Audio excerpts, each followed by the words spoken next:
Hi and welcome to Stefan Livera podcast, a show about Bitcoin and Austrian economics. Today for episode 215, Michael Flaxman rejoins me on the show. His first appearance on episode 97 was very popular, especially amongst people interested in security, hardware wallets and multi-signature, and arguably helped influence some of the directions taken by other people developing in the industry. So for this episode, we talk about Michael's new guide to 10x your Bitcoin security with multi-signature and secure your Bitcoins without any single point of failure. This show brought to you by swanbitcoin.com. If you're in the US, you should get your auto stacking on with Swan. The process is so simple, even a no-coiner could do it. 1. Auto fund USD from your bank account. 2. Auto stack your Bitcoin. And 3. Withdraw to your cold storage. Swan does not charge withdrawal fees. They want you to follow Bitcoin best practices and hold your own keys. Swan crushes Coinbase's fees for recurring buys by up to 80% and Cash App's fees by up to 57%. Set and forget. Enjoy your life. Just Swan and chill. Go to swanbitcoin.com/Livera to start auto stacking with Swan today. Be sure to use my ref link to get $10 of Bitcoin dropped into your account when you start stacking with Swan. Knox is a Bitcoin custodian dedicated to ensuring their insurance protection covers the full value of their customers' assets. For example, suppose a fiduciary wants to hold $250 million of Bitcoin with Knox. Knox will seek to obtain $250 million of insurance dedicated exclusively to that account and adjustable to volatility. No fractional coverage or narrow scope. Insurance for what it's worth, a tool to transfer risk. If you are a Bitcoin company, investment fund, trust, or family office, check out Knox for your insured custody. The website is knoxcustody.com. Next up is CipherSafe. This episode is about multi-signature and securing your keys. Well, don't forget about your backups. So the Cipher Wheel is a metal seed backup product. It comes in a wheel shape and you can slide in the tiles for the words on your BIP39 seed. And so the idea is that this is fireproof, waterproof, rustproof, petproof, and tamper evident. So make sure you or your loved ones have access to your Bitcoins if an accident occurs.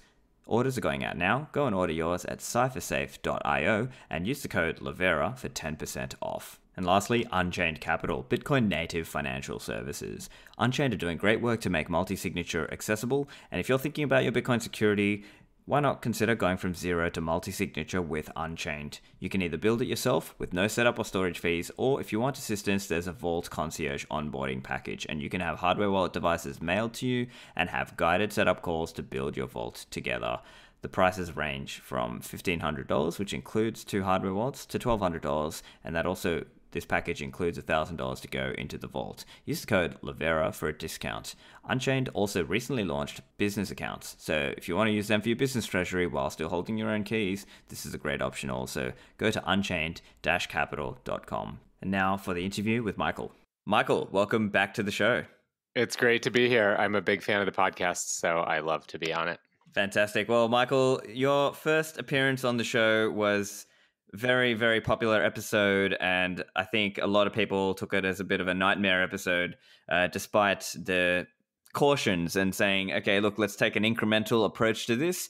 But I think today we've got a really interesting topic and material to talk about today. So you've written this guide. What was the motivation for this guide? So there's two main parts to it. One is the general idea that we think of Bitcoin as being the best money in human history, but the narrative is that it's really hard to secure. And so we have these properties of money. It's scarce, portable, divisible, verifiable. And Bitcoin should be more securable. We've seen VJ talk about this a little bit in the idea of censorship resistance as a new criteria to evaluate money on. Every money before Bitcoin was equally censorable, and Bitcoin is new in this sense that you can send it across the world and no one can stop you. But we also have security as a new consideration, and Bitcoin is the most securable asset in human history. You can't 3 of 5 your gold. You can't 3 of 5 anything that's physical, but you can do that with Bitcoin, and you can interact directly with Bitcoin's scripting language on the blockchain in a way that is truly magical. And we'll go into more detail about what that means. But it's really one of the great features of this asset that I think has historically been a negative and in the future should be seen as a positive, that we've hit that inflection point. And then from a practical perspective, I've just been obsessed with this problem for 7 years now. My first PyCoin commit, a Python Bitcoin library in 2013, was on the source of randomness for new wallet creation. Securing Bitcoin is something that it's an obsession of mine because it's so terrifying. If you've ever sent a large Bitcoin transaction, if you've ever moved funds, you get like the cold storage sweats. It's a really scary experience that shouldn't be scary. And multisig really does change that equation. And we'll get to that more too. And then from this, in the most practical sense, we did this episode, SLP215 last year, and I just got hundreds of inbound queries from people saying, hey, how can I secure my Bitcoin better? And it's amazing that even before I launched this guide that we're going to talk about today, I was getting messages almost daily since then from people asking questions about their security. So I just felt like I had to give people a here's how you do this guide. And so that's what this was born out of. Yeah, it's pretty neat. Yeah, so this guide is a great guide, and I've been a little bit involved here and there. So let's talk a little bit about the motivations with this thing, and I guess the key point that, as a lesson from the earlier episode, was around eliminating single points of failure and this concept of fault tolerance. So what's fault tolerance? Why is that important? So the idea of fault tolerance is that you can have some sort of mistake happen, and it can be a really bad one, and you can be okay and not lose any money. And with security, you're only as strong as your weakest link. So you have to do everything right to secure yourself. Your attacker only needs to find one vulnerability. That's this huge asymmetry. That's why we always see bugs in software, and we always will see bugs in software, because of this fundamental asymmetry. So much, much better than trying to be perfect is to be fault tolerant, to allow for some mistakes. And so to put this in some numbers, we usually use nines in computer science when we talk about uptime or reliability. So if you want to be 90% secure, that's pretty easy. Like, you can just sort of wander your way into Bitcoin and read some stuff on the internet. Some of it's probably really bad information. Bitcoiners have gone down this rabbit hole, but you'll not send your Bitcoin to the wrong person. You'll not put your seed into a web wallet. You'll not use a web wallet. You'll sort of follow these best practices 90% of the time, and that's pretty easy. To follow them right 99% of the time, that's much harder. I mean, humans don't do things like that very often, but you'd be able to figure out. And then 99.99 or 3 nines, that's pretty difficult. And if you want to get to 4 nines for a single key, well, now that's very hard. And so the idea with multisig is, instead of being like 99.99 secure or 99.9999% secure with what you're doing to guard your setup, but doing it all in one key, you have multiple keys, and you can be much more casual with each one. So the trade-off becomes really, really favorable, because you can actually be almost a little reckless in how you set things up and still achieve a far higher level of security. So I think it really is the only free lunch. We talk about security and usability being a trade-off, and that is generally true. But multisig is a difference in kind, not degree. It's truly a one-of-a-kind thing. It's magical, and it's available to all Bitcoin hodlers. So people should know about it and know what's available. And in the past, I've made a big point of saying that multisig security is additive, meaning if you have 3 keys, A, B, and C, or we'll keep it simple. We'll say if you have 2 keys, A and B, that is, you have the security of both of them added together versus if you were just using A or just using B. And in the naive Bayes sense, it's actually multiplicative, because the error that you would need to have, or the vulnerability you would need to have exploited in A or B in a proper multisig scheme that, say, requires 2 signatures, well, that would have to be exploited in both of them. So if these 2 vulnerabilities were unrelated, then the odds of breaking both of them is now the product of that vulnerability, not the sum. So that is very extreme in terms of additive security. Now, we have to assume in the worst case scenario that the vulnerability is the same in both places. And so maybe you're only 2xing your security. Quantifying this is really, really hard. But the idea is that we move from a model to where you have to get everything right or you can lose money, to a model where we say, here are the things that you have to get right. You have to get 3 of 5 things right, and you can make catastrophic mistakes and still not lose money. That's a new and fundamentally different model. And with that, I guess one example, and some of this came up in the earlier episode, is around what is the contributing software and what is the base of it. So, for example, if maybe the different hardware wallets that you're using, they're written in different languages. So say one is in Python and one is using something else, right? That would be an example there where if you're using different kinds of software or different hardware, then that's where you're getting that really multiplicative security benefit, right? Yes, although I would say that the language it's written in is very, very low on the risk of things that I would be concerned about for losing money. So let's talk a little bit about the loss and the costs of these loss to try to put it in perspective. And I want to talk about some very specific vulnerabilities that could be catastrophic. So just as a generic high level, it's impossible to know how much Bitcoin is lost every year. There are sites that try to track it, but obviously it's a somewhat unknowable thing. We don't have a registry of all the Bitcoin holdings and a way to tell when people are saying that Bitcoin is really lost. Obviously, there is already the common meme about private keys being lost in a tragic boating accident. I don't know if that happened to you, but that's happened to all my Bitcoin. I definitely don't own any. That's right. So we can't really know. We can look at HODL waves as a sense of when coins are moving, and maybe these ones that haven't moved in so long never will. But even in the most extreme case of that, we have Satoshi's coins, which is an enormous number of coins. We can't know if those are lost or not. Maybe he, she, or they is just very patient. Maybe they never bothered to record the private keys because 50 Bitcoin block rewards at the time were worth nothing. And this was just a neat experiment. So, maybe it's not even lost in the sense that they had them and lost them. Maybe they never kept them in the first place. But as a general estimate, if you ask around, most people would say somewhere between 0.5% and 2% of all Bitcoin is lost every year. And this is truly horrific for hodlers. It's extra bad because it's not evenly distributed. So imagine that 100% of hodlers lost on the small end 0.5% of their Bitcoin every year. That would be far superior. You don't want a small chance that you lose it all. You'd rather lose a little bit each year. And of course, this is not available to us. It's not a choice. It's just the aggregate stat that we have. So if we looked at what this aggregate stat was of, say, on the low end, 0.5% per year, that's sort of an equivalence to 0.5% inflation per year.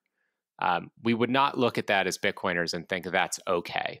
And again, that scenario is much better than what we face because we all have this terrifying fear of losing 100%. It's not that we're evenly paying this price.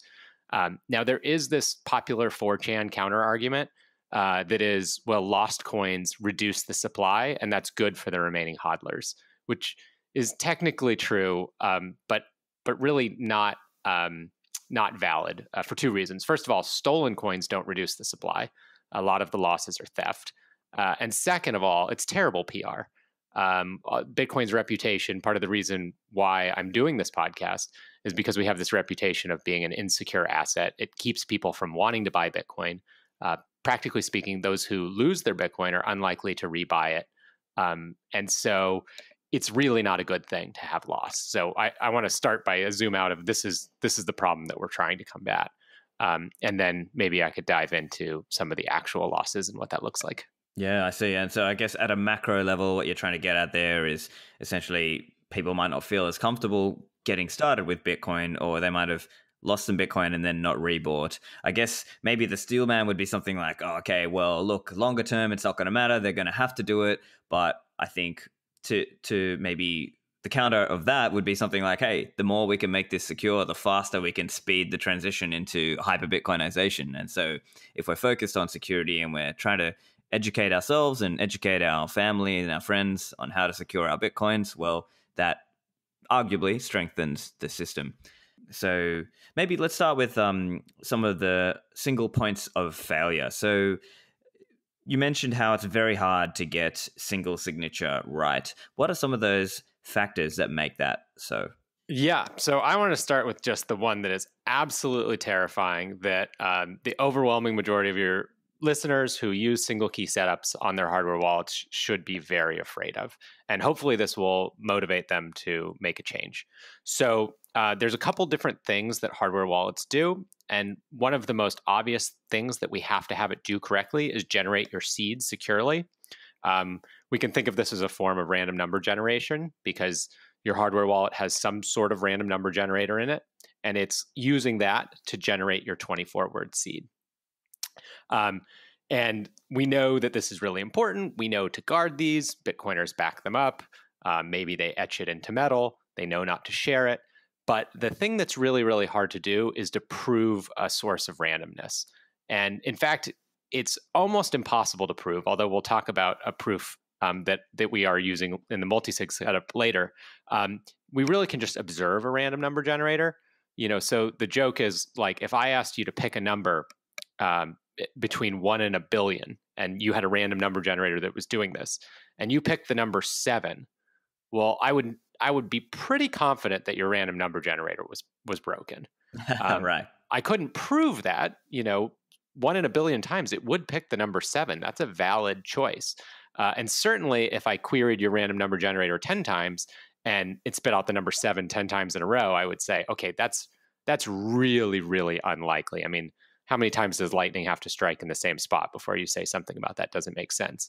But I still couldn't prove it. It's still statistically possible, although at that point we're at 1 in a number so big our human brains can't comprehend. So with random number generators, observing whether they're working correctly or not is in practice very, very hard, unless you have a way to query it a lot like that.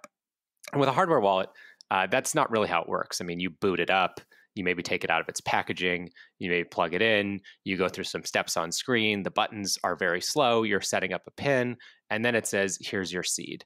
And by the way, you're not going to buy 100,000 of these and test it over and over again. So you don't know about that source of randomness. And almost none of these hardware wallets use reproducible builds. So there's no way to know what firmware they're running. And there's no way to even confirm that if they were using a reproducible build, because unless it was with a secure element that you trusted, you wouldn't be able to validate that build. The point being, any person at that hardware wallet manufacturer, either upstream where they made it, or an employee who put the original software and compiled that to run on that hardware wallet, who slipped in a vulnerability, could be choosing your seed for you. And that would be impossible for you to detect. And this would be the ultimate retirement attack. So imagine I create a very reputable hardware wallet company. I run a malicious bit of code. I might even open source my code so you can see what my code does, but that's not the code that I run on that hardware wallet, which again, you have no way to verify. And it spits out your 24 words. You write them down diligently. You're transacting with them just fine, perhaps for years. And one day that employee says, all right, I've looked at these hardware wallets. I didn't look at them physically, but I've looked at the balances that have been accruing on these hardware wallets. And it's now, say, $1 billion. And I'm going to steal it all. And they could do that without ever leaving their home, without ever going into your cold storage. That is truly, truly terrifying in the single key sense. And every single major hardware wallet manufacturer has the ability to have done that for years. We cannot verify this. And that attack could take place. And it doesn't have to be malicious on their part. In the paranoid version, they could be compelled by a government trying to destroy Bitcoin by getting people to use this. In the much more realistic option, somewhere upstream of them in their supply chain, somebody is clever and saying, hey, I'm going to swap out their use of the random number generator for this seed instead, and I'm going to put in my seeds. And I'm going to put in, say, 1 billion seeds so that you couldn't manually detect this. Back to this example of like asking a random number generator and getting the number 7 back. I'll just put 1 billion different seeds that are possible onto these devices. No two devices will have the same one, and I'll be able to cache them all out at once. Now, I don't think that's going to happen. It would definitely be bad, but the incentive there is so unbelievably strong. And we don't have a way to verify that it's not going to happen. We only have trust. And Bitcoin is about getting away from trust and verifying ourselves. Yeah, that's a very scary attack, the long con or the retirement attack. Now, I guess one point that maybe the listener is thinking at this point, well, Michael, what about passphrases? Do passphrases fix this or not? Yes. So passphrase certainly could. there's a number of ways to mitigate this attack, and I guess maybe we could go through all of them. One of the things to keep in mind is that multisig basically eliminates this class of attack. You could still do this kind of thing, and if you're storing really large amounts with multisig, I would recommend you perform one or all of these mitigations. But the beauty of using proper multisig is that you don't have to think about these kinds of things. And so I want to stress at each point when we're going through these, like, what could happen scenarios, that if you are doing a 3 of 5 multisig, or let's keep it simple, you're doing a 2 of 3 multisig, this only matters if 2 of your 3 hardware wallets are using compromised seed generators. So if one of them has compromised random number generator for the seed, and 2 of them don't, well, there's no exploit to be had unless you publish your other seed. And that is enormously powerful. So I want to talk about all the different defenses and what their trade-offs are. But before we do any of that, most importantly, this is all kind of fine if you use proper multisig. And so this is an example of the type of thing that you can avoid. Okay, but going into it, So I'll cut to the best answer, and then we'll work our way backwards to what people do, I guess. And the best answer would be to be the random number generator yourself. So you can't necessarily prove to anyone else that you're an unbiased random number generator, but you can prove to yourself that you're an unbiased random number generator real easily. And the simplest way to do that is to print out your 2048 words and draw them out of a hat. And there is a little bit of a complication in there in that the 24th word is a checksum. And it doesn't have to be 24 words, by the way. There are people that do shorter seeds. Obviously, there's a security trade-off there. But the final word is a checksum, so that has to be calculated by a computer. That's pretty annoying. But if you were to put your 23 words, pull 23 words out of a hat, use one of these free softwares like Seedpicker, which is one we'll go over in the future. I publish open source libraries in 2 different languages, one in Python, one in Golang. Seedpicker is written in JavaScript. I believe there are others, and I think there will be many others in the future. You can get that 24th word calculated and the XPub that you would need to be able to generate addresses. So if you're going to do single sig, which I think is only advisable for experts because there's too many places where you can get it wrong, that is an absolute must. You have to get the random number generation on seed generation correct. And you can do it just by pulling words out of a hat. In practice, people don't want to print out 2048 words. The software libraries aren't super popular that do this. And so more likely, people are either going to add a passphrase or they're going to use dice. Those are the 2 most common ones. If you're going to use dice, you have to verify what you did. Because there's 2 levels of things you're worried about going wrong. One is the hardware's random number generator is compromised, and the other is that the software is just malware that's completely lying to you, and it doesn't matter what the hardware random number generator does because it's just going to spit out the seed that it wants to give you no matter what. So in the case of a compromised random number generator, then something like rolling dice can work if your software is doing what it's supposed to be doing. But remember that we're getting a device shipped to us with software on it that we did not install. And it may or may not be doing what the open source published version one says it's doing. It could be a different version of the software altogether. So if we really want to be sure of this, then we have to compile our own firmware, which is obviously complicated, requires some command line skills, is not a recommendable thing for most people. If you're an expert, you might be able to pull off single sig this way. But for a normal user, you just want to buy a device from a company, do some basic validation that it's real, and get about your life. So you're probably not going to do this. If you're doing the dice thing, and you can trust the firmware, either because you installed it yourself or maybe you bought it from the company at an event, again, that trust is only so good because it's not just the company doesn't have to be malicious for this to happen. It could be someone upstream of them in their supply chain that found a way to load this firmware on. So it's a little bit messier. But assume that you have good firmware and you want to run this process, then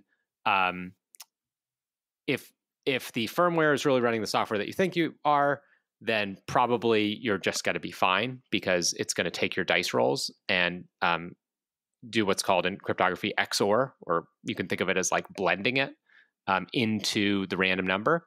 So random numbers are always additive. You can always add two random numbers to one another. The method to add them is usually called XORing the bits together, and that's just literally if you have two ones, they go to a 0, two zeros go to a 0, and a 1 and 0 go to a 1. Actually, I haven't thought about bit flipping in a long time. But anyway, so you can XOR bits that way. And that's effectively what you're doing is you're just adding two sources of randomness together. So if your firmware is good, then probably it's just going to work as designed. And so rolling all these dice rolls will work.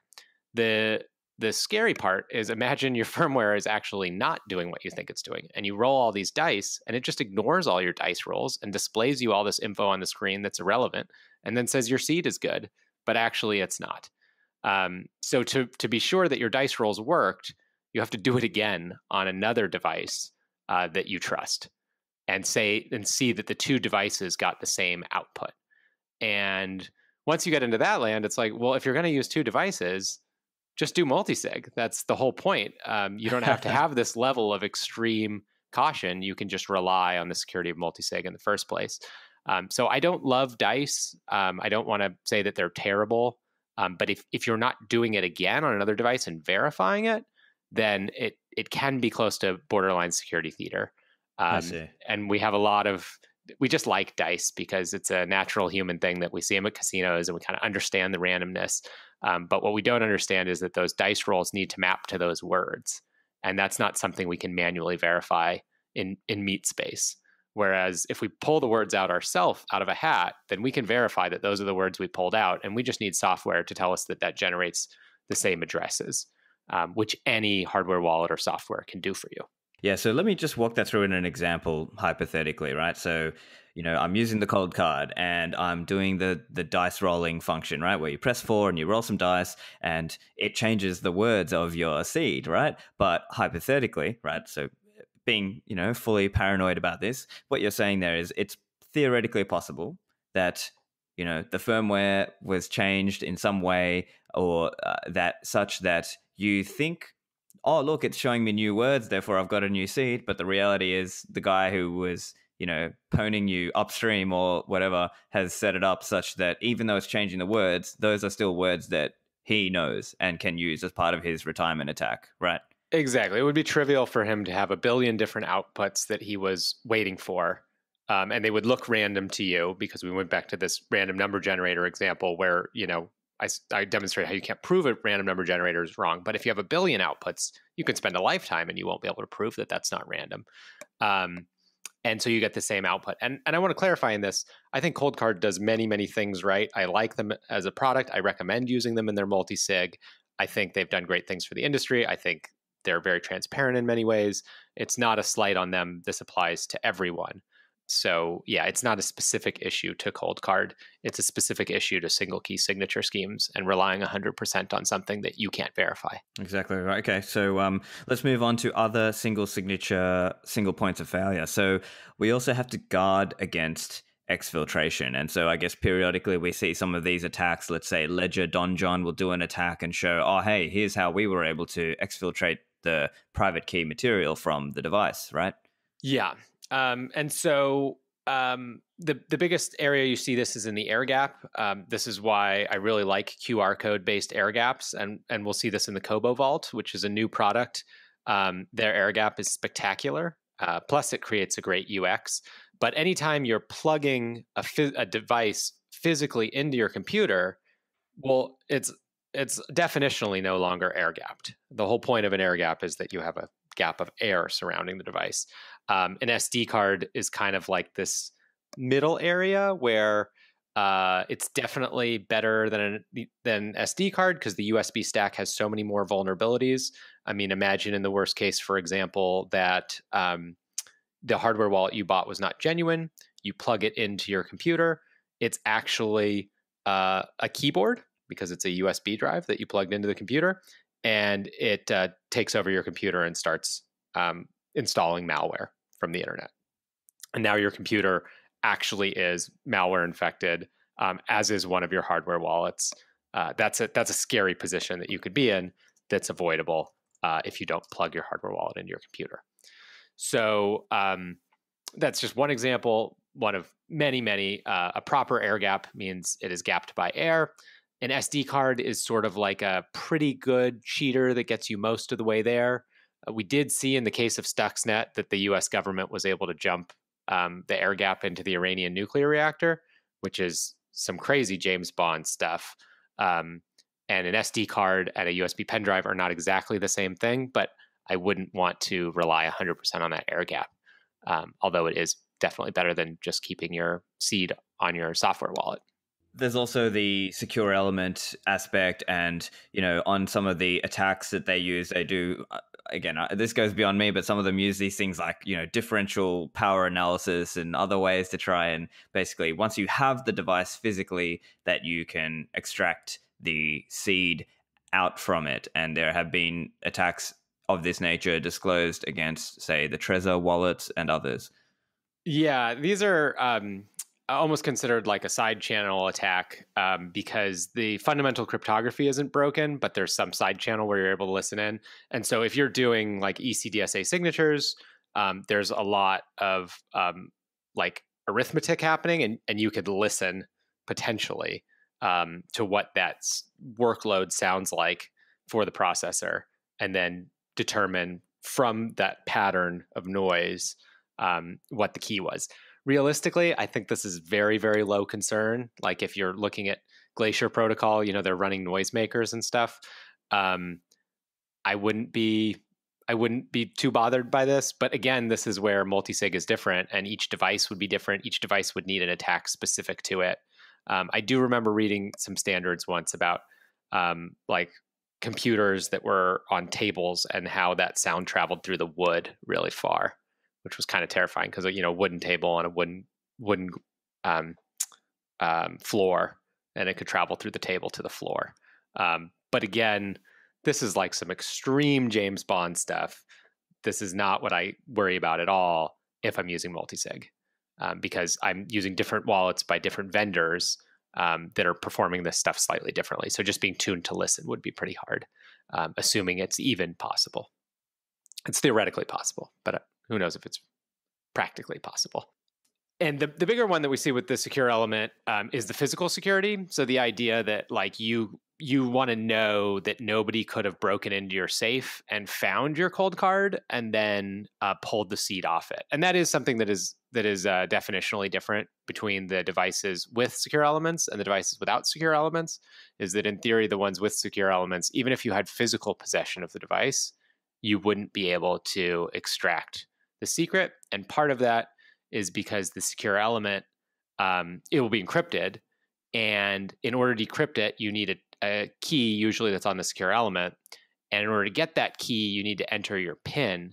And the secure element will listen or will only allow so many PIN attempts. So we kind of see this already. If you have like an iPhone, you can only enter your password so many times, and you might have to wait some number of seconds between entries, and then after some number of attempts, it might get wiped. And so that is a very cool feature that certainly in the single key signature setup, if I were going to recommend one of those, I would want it. For multisig, it gets a little bit different because now you're talking about breaking into multiple secure locations, which is such an enormous extra burden. You might want a PIN as well, but the default, in multisig is already so secure that I would be a lot less concerned about having a secure element versus not. And part of that goes back to if you have a PIN, well, you have to remember that PIN. So that's another thing you have to keep track of. And you need a backup. And your backup is just going to be the seed phrase without your PIN. So now you're sort of back to the same problem. How can you have physical security on a piece of paper that's written down with your seed phrase? Well, if somebody gets access to that, they're going to see your seed phrase, and you want to have a backup. So this is another example where multisig just gets you to a different level where you can say, all right, you need 3 of 5 of these. That's really, really hard to get. They're going to be in safe deposit boxes and safes at home and buried in a mountain and, places that only the person who set it up knows. So it's not impossible that somebody could steal 3 of those, but it's so much harder that instead of worrying about pins and secure elements, we just worry about what are my 2 of 3 secure locations or my 3 of 5 secure locations. And I can think about it that way. And that offline security problem is something that we're already pretty good at and we grasp intuitively and we understand. Whereas the cryptography part is very hard if you don't have a background in it. Okay, and I've got 2 points here I'd like to get your thoughts on here. So in relation to physical security and trying to get that right, I guess first, just kind of a naive, or not naive, but just one level of additional protection you could have is use things like tamper evident bags and so on, so that if and you're periodically checking the wallets or the devices, such that if it's been opened at least. So that's at least something. And I guess the other point I would raise here, just to get your thoughts as well, is I guess taking the Casa seedless line, right? So the Casa approach on this would be something like, hey, we're using seedless, and the reason for that is if you keep these backups at, say, the 12 words or the 24 words, that itself can become another point of failure, because if somebody gets that 24 words and you have no passphrase on that device or on that device, then that the attacker is getting one of your keys or one of your devices. Yeah. So important nuance on what Casa does. They have their so I'm talking about their 3 of 5 offering. If you're going to consider Casa, you should 100% be in the 3 of 5 camp. But in their 3 of 5, you have one key that's on a software wallet, that's your phone. They hold a key, and then you have 3 hardware wallet keys. The 3 hardware wallets by default do not have backup seeds. Casa backs up their key, and the one key that's on your phone, you can back up. It has a feature for you to do that. It's the hardware wallet ones they don't back up, because those are considered to already be designed around defending that. Although, if you're using like a Trezor, there is no physical security or no assumption of physical security. Attacker with $100 of equipment and physical access to that Trezor can pull the seed off of it. Whereas, if they were using like a Coldcard, that would not be the case. So that's an important distinction with those. But back to Casa seedless. So their hardware wallets by default, they do them seedlessly because they believe that the risk that you're going to mess it up is higher than the extra benefit of the backups, which I think is a reasonable trade-off that reasonable people can disagree about. And most importantly, if you were to use that, it's your choice. So their recommendation is to do it that way. Their instructions are to do it that way. But you set up your hardware wallet and you can back up that seed or not as you see fit. And I guess that contrasts with, say, the Unchained Capital model, where you are keeping the backup seeds, and it's a 2 of 3, but with backups. And I guess in the do-it-yourself model, again, it's a similar. You got to make that call on exactly how you're going to do that. But yeah, anyway, going back to now some of the other potential single points of failure with single signature, we've got this one around malicious deposit addresses. So what's the problem with this, and how do we mitigate that? Yeah. So these are sort of the 2 oldest tricks in the book. One is fake. The first one we talked about is the fake seed, and that's the one where we could see like billion-dollar retirement attacks from every single hardware wallet manufacturer out there would be possible, which is so scary. The malicious deposit address, we've seen different versions of this for years. I mean, early QR code generators for like the blockchain.infos of the world and Coinbase.coms of the world, people realized, hey, I want my QR code generator to show my address and not your address, which is a really, really clever hack. And of course, these sites are all well aware of this, and they write their own software to generate their own QR codes. They don't rely on a third party to render those QR codes. But it's a great attack because at that moment, somebody is looking at using that address for a deposit. So that's when you'd want to substitute yours. With multisig, I guess we're talking about single sig for now. So you really want to make sure that your deposit address is yours. And so you really need to do that on more than one device, because it would be so easy for a malicious device to substitute the attacker's address for yours.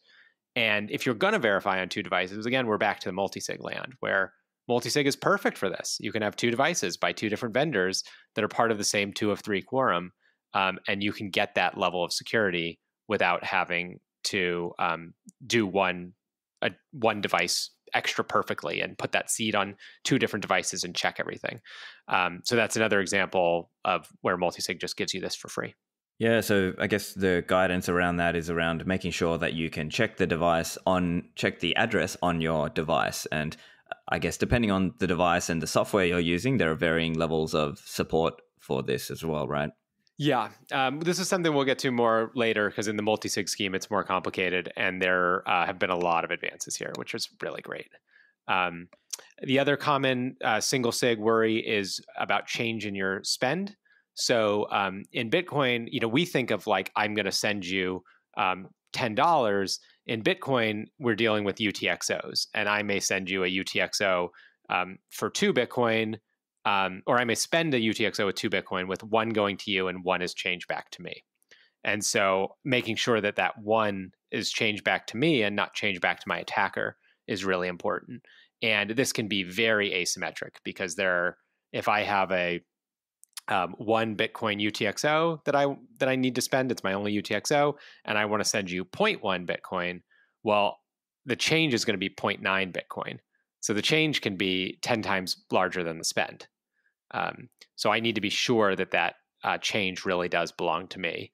And again, I could do this using multiple hardware wallets or checking my transaction with my private key in multiple places, but this is what Multisig just does so well. We would get this for free if we were to check on 2 devices. And then the last one, which is the hardest one, I think, is the randomness in a signature.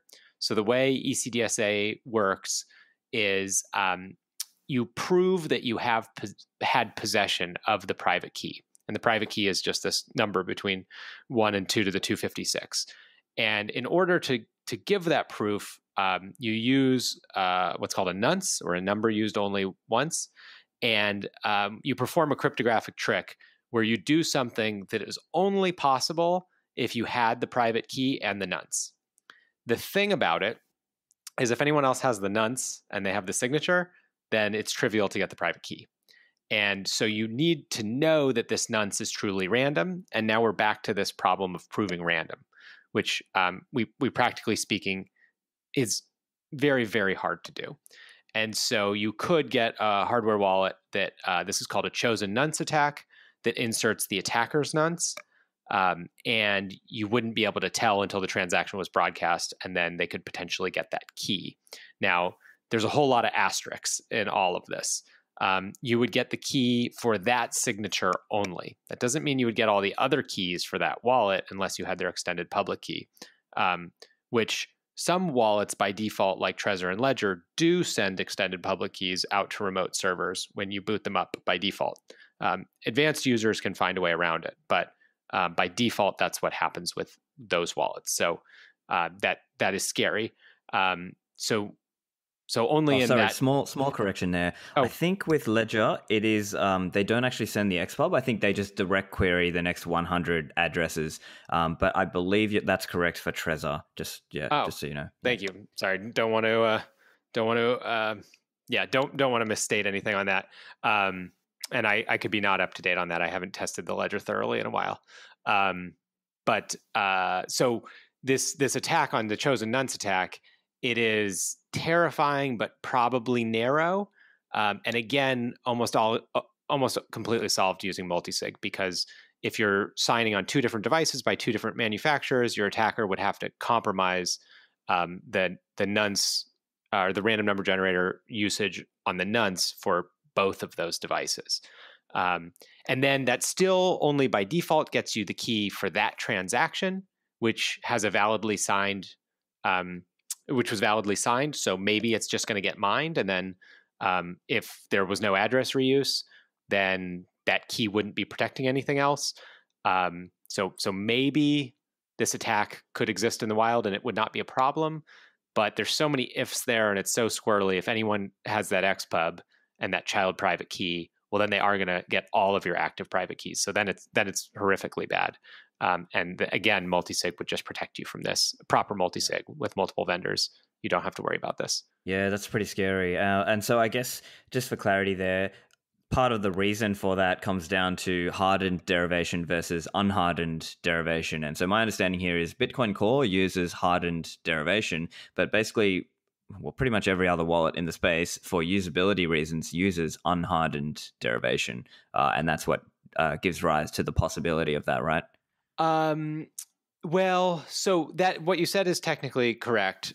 So when you have like a hardened derivation on the child path, and then if somebody were to get that child private key, and then they would not be able, and they had the XPub of the parent, they would not be able to get any of the parents' private keys. So you do get that level of protection. But the way Bitcoin Core does this versus the way wallets implement it has to do with the derivation for change branches and receiving address branches. So basically, you sort of have two functions in your wallet. You have addresses that you're receiving from, and you have addresses that are just change for your spends. And so it's a question of whether you harden, how you do the hardened derivation for those two things, because you might want to just have a receive branch where you like put a public key on a web server that's kind of insecure. And so that XPub could get leaked. And so you want that extra level of hardening. But fundamentally, if you have a child XPub for, say, a bunch of receiving addresses, and then a child private key is reversed through a chosen nonce attack, then all the children there of that child XPub and that child private key, when combined, would give you the rest of the child private keys for that branch. So there is a distinction on where the hardening took place, but it's way deep in the weeds. And the point is that you don't want to say, well, it's just my change or just my receiving that's at risk. You just want none of these things to be at risk. Right, yeah. And in fairness, in practice, many of the wallets are not using hardened derivation. So, and that's for a usability reason. So we have to basically try to protect against that chosen nonce attack. I guess the other big one here is around inheritance. So this can be a bit difficult, right? Because many people in the space act as though we're going to live forever, when obviously that's not true. And we have to think about what people are going to do when they pass it on to their children or their family or whoever. How are you thinking about the inheritance scenario in single signature versus multi-signature? Yeah, so inheritance is one of the ones that I think Bitcoiners have the biggest blind spot to. Whenever someone tells me their Bitcoin is super secure, I say, well, what happens if you get hit by a bus? And 9 times out of 10, they're like, ooh, well, I guess I'd be dead, so that'll be okay. But in single sig, it's really hard because you either have to give your private key material to somebody while you're alive and trust that they won't spend it or lose it or be hacked, or you have to do some complicated scheme where you're like, all right, there's a safe deposit box that I have now, but it's going to be yours. But now I'm worried that the banker is going to look in the safe deposit box. So, maybe that safe deposit box only has the seed phrase, but then the passphrase is somewhere else, or I'm going to give that to you, or I'm going to use, one of these dead man switches. And it is not impossible, but it's not trivial because you have to pass everything to somebody when you die, and you want them to have none of it while you're alive. In multisig, you can have a much more blended approach because you can say, okay, I'm 3 of 5. I'm going to give 1 to heir A and 1 to heir B, or member of my state A and member of my state B. And those are going to have 2 of my 5 keys. And then I'm going to have 3 of them. And one of my keys would be, say, in a safe deposit box or with a trusted third party. It could be like an Unchained or a Casa. It could be with a lawyer or accountant.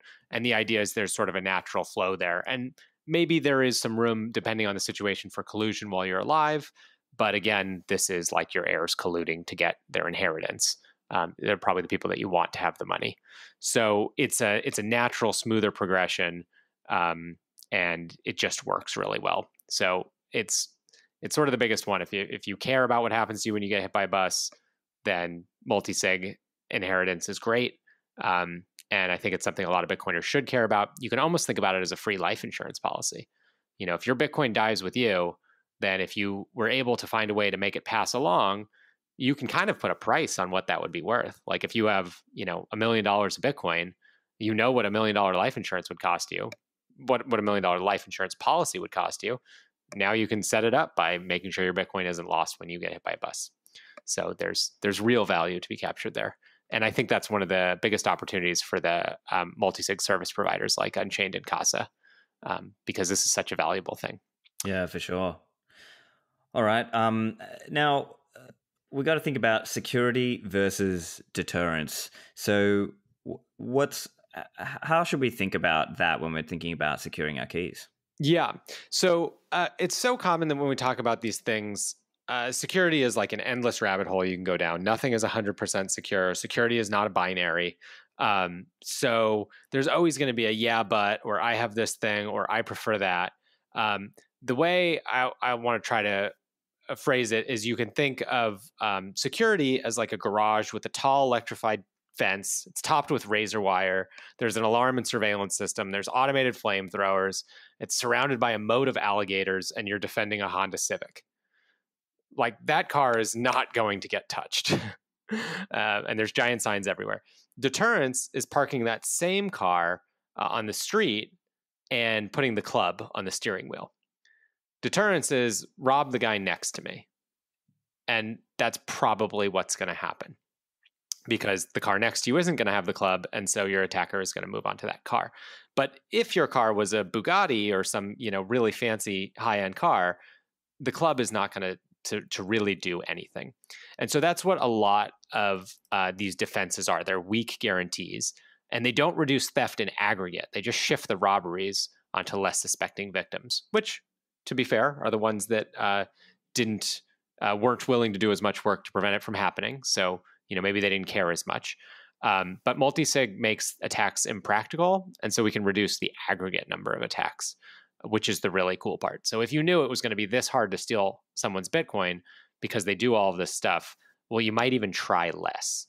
And that's a pretty cool one. Yeah, I like that idea. So it's sort of like a herd immunity kind of idea, or a meta point, right? Like if it's commonly used and a lot of people are using multisig, well, then it makes it a lot more difficult then, because the attackers are now going to have to think, okay, I'm going to have to go and compromise 2 places or 3 places to get it. So you should really think about this in the context of what a company's position is on multisig. If they make great multisig products, what they're telling you is, look, we know we can't be 100% secure. Nothing is. We want to do everything we can to make your Bitcoin as secure as possible. We'll work with other hardware wallets and other software so that we can give you this additive or even multiplicative security. If instead a hardware wallet manufacturer says, well, yeah, but we have feature X, Y, or Z, and every hardware wallet has feature X, Y, or Z, so we don't need it, you should be incredibly skeptical of that pitch.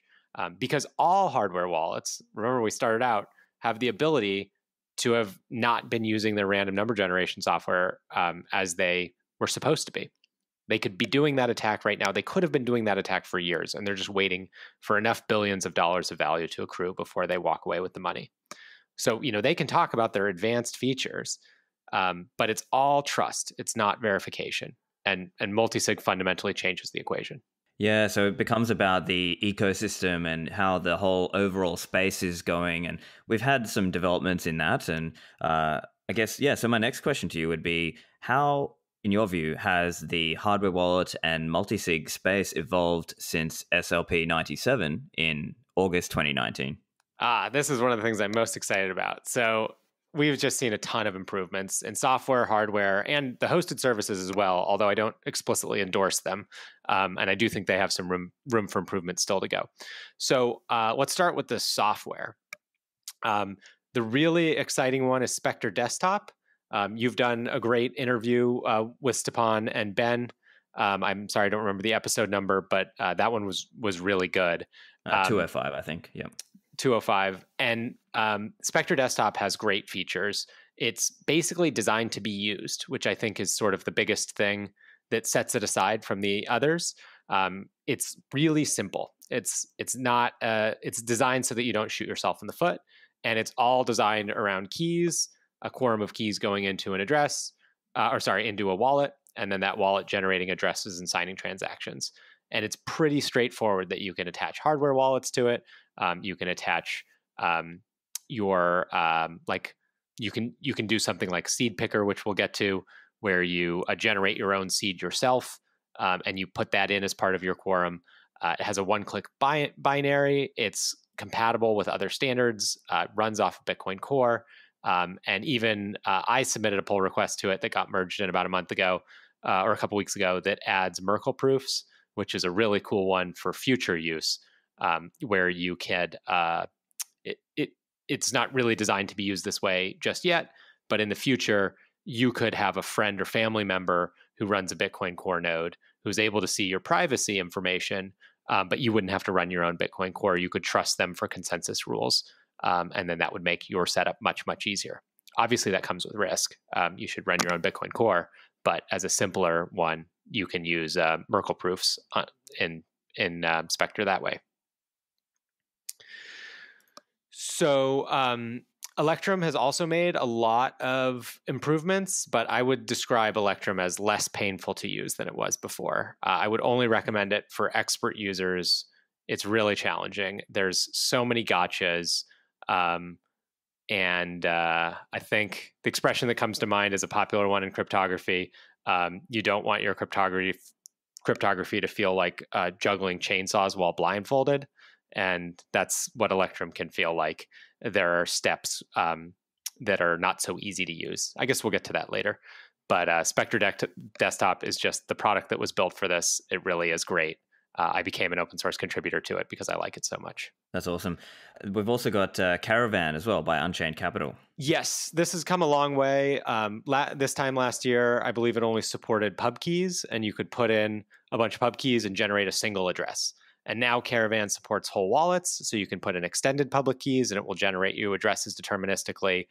It works out the gate off of blockstream.info as their backend, which obviously has privacy and consensus rule implications.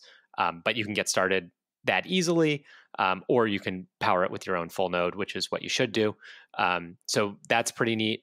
It doesn't support the good multi-sig hardware wallets yet, although they have pledged to add Coldcard, and I know they're looking at Kobo Vault. So it's sort of the best way to use the old gen hardware wallets for multi-sig. But we'll talk more about the newer, better hardware wallets that are out there for multi-sig. And then Sparrow is a brand new piece of software. It's only a couple weeks old, and so I haven't tested enough to endorse it, and I have found a number of bugs. But it's really cool to be able to export your Spectre file and just import it into Sparrow right away and see your addresses and verify that way. So that's exciting. All right. How about hardware wallets now? Oh, yeah. Okay. So the really big news in this is Kobo Vault. And Kobo is new to the Bitcoin scene, at least. They've been an altcoin wallet, which I didn't think very highly of because I am no fan of shitcoins. But they do have a really spectacular air gap. The device is, and a Bitcoin only firmware now. So if you're doing any of this Bitcoin multisig stuff, you have to use that firmware. That is obviously not a full solution. That's problematic. But anyway, back to the air gap. Their air gap is spectacular. They have a big old screen and a camera. You can set the whole thing up without ever plugging it into a computer. You can verify receive addresses that way, and you can sign transactions that way and broadcast the transactions back to your computer using a QR code. So just an absolutely pristine, best-in-class air gap, and the UX on that is really good. There are some very real negatives of this. They are built on top of Android's operating system. They do harden it, but that's closer to a general purpose computer. That's not what we like to see for guarding private keys. They have open sourced a lot of what they're doing, but not everything. And not everything leaves a lot of room because you only care about these very specific things like seed and address generation. I don't really care if the menu buttons are open sourced. So that is always of concern, but their constraint is that they use a secure element, and all the secure elements are closed source and under NDA. So you can't open source all of your code. So they're doing well within that constraint, and that's what's allowed them to build this great product. But it does have this big asterisk. and I'm trying to think of the other Kobo trade-offs. But really, I've just been impressed. The biggest thing is they ship. They contacted me after the last episode and said they wanted to add all the things that I was saying I wanted to see in a BIP 174 PSBT supporting hardware wallet. And they put out milestones for when they were going to do it, for single key, for multisig, for adding testnet, and a bunch of other stuff. And they've just chipped away at adding these features. And I love to see that. And I think having two that are good at multisig, Coldcard being the obvious one. They invented BIP 174 and they've been around for a bit longer. Having two is really a game changer because now everyone has to get on board. They're your two in your 2 of 3, and everyone else is now in the position of can they be added to that or not. So it's no longer this question of obscure feature X, Y, or Z. Is it possible to use you in a secure multisig? And right now, for most, but not quite all of the other hardware wallets, the answer is no. So that's something that I think is really going to change because we have a standard and everything's using it. And we're going to see more and more support. The next hardware wallet that I'm excited about is not a hardware wallet. It's a software wallet. And it was also somewhat in response to our last episode, SLP215. It's called Seedpicker. It's at seedpicker.net. And it's a cool one because I was just messaging with this guy Merland. I'm embarrassed I don't even know his name in real life about his site, and he agreed to basically make it into a Spectre Desktop multisig tool, and that's what he's done. And he's continued to iterate on it constantly. I mean, pushes updates all the time. I think it's getting pretty close to its terminal state just because it's really good. But the basic idea is it's a lot like bitaddress.org, if your listeners remember that from 5-ish years ago, which was this site that I do not recommend, but it's to generate a paper wallet. And you would go to this website and move your mouse or bang on your keyboard for randomness, and it would give you a private key and an address in a bunch of different formats and with QR codes, and you'd print it out, and you could just sort of like use that for your Bitcoin, for receiving Bitcoin. Of course, there's address reuse issues when you want to go spend your Bitcoin. It's really problematic because at that moment you have to load your WIF, your wallet input format private key, onto some software that you probably should have had tested and set up really secure before you started receiving Bitcoin. And that notoriously caused problems for people if maybe that software tried to sweep it before it was part of that new wallet, and then their funds were in some weird place. I know I had people come to me where their transactions stalled out in that moment, and they were just so confused as their funds were between wallets. But anyway, Seedpicker is like that, but without any of the negatives.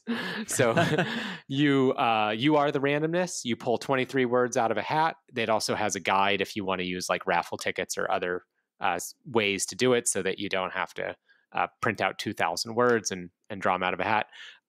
You put in those 23 words, and it appends for you automatically the 24th word checksum, and then it gives you the public key info that Spectre Desktop needs to coordinate your multisig. So that's the SLP 132 version byte formatting, your root fingerprint for your wallet, and the derivation path. And all that stuff is stuff you don't really need to know or understand. You just hand it to Spectre, and you're good to go. But you have to be obviously concerned that this tool could be lying to you in the same way that I was saying before the hardware wallets could. Maybe your seed doesn't actually correspond, or rather the extended public key information that it's giving to Spectre Desktop doesn't correspond to the seed that you pulled out of a hat. It could be just totally faking you. And so you want to confirm that on a separate setup. And so one of the things that I did to make this easier is I published some free open source software called Human RNG, or Human Random Number Generator. The joke being you are the random number generator. And I wrote this in both Python and Golang just for extra redundancy. And you could type in that same seed into that library and confirm, okay, do I get the same checksum, and do I get the same public key information? And if you got it in JavaScript, Python, and Golang, I would feel real confident that was good. But if you don't trust it, write another implementation, another language, run it against that, that would be great. And of course, all of this should be done offline on an air-gapped machine. Never touches the internet. Wipe it afterwards. I don't want to see any of your information. To be fair, the Seedpicker one has a nice GUI, and anyone could go ahead and use that. If you could use bitaddress.org, you can figure out seedpicker.net. My stuff is command line only because it's just kind of, that's all I wrote for now. But I would like to put a GUI on it one day. Just busy. Lots of things to do. And how about some of the other hardware wallets? Yeah, Coldcard has fixed a bunch of bugs.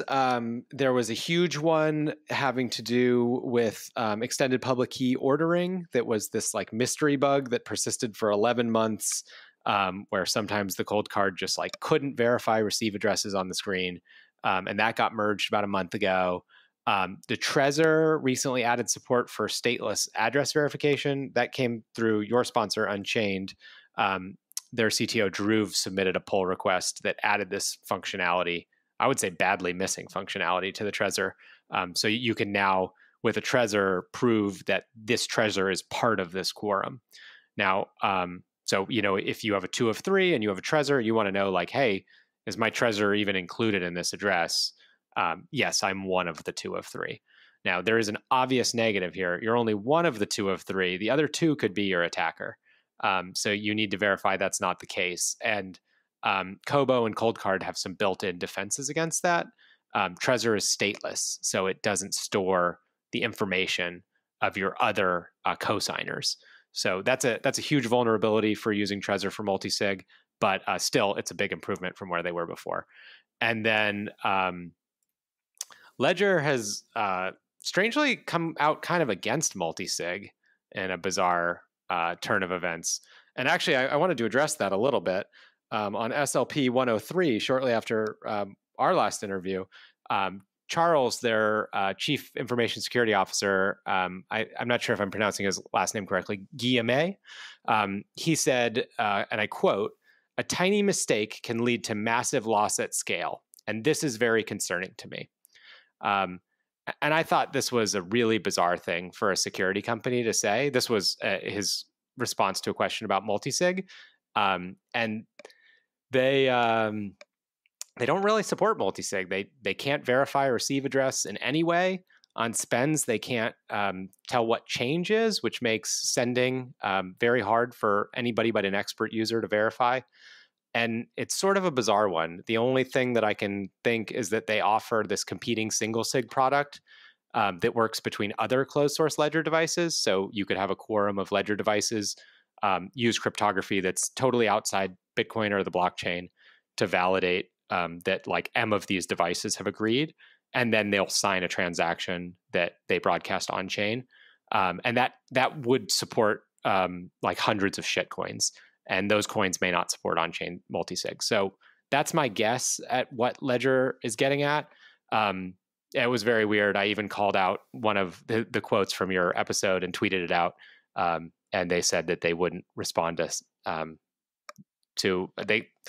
I forget the exact word. I think they called it a solipsism, which I wasn't sure what that meant, but they said they wouldn't respond to it. And I think these are the exact types of things they should be doing. The other wallets are moving in this direction.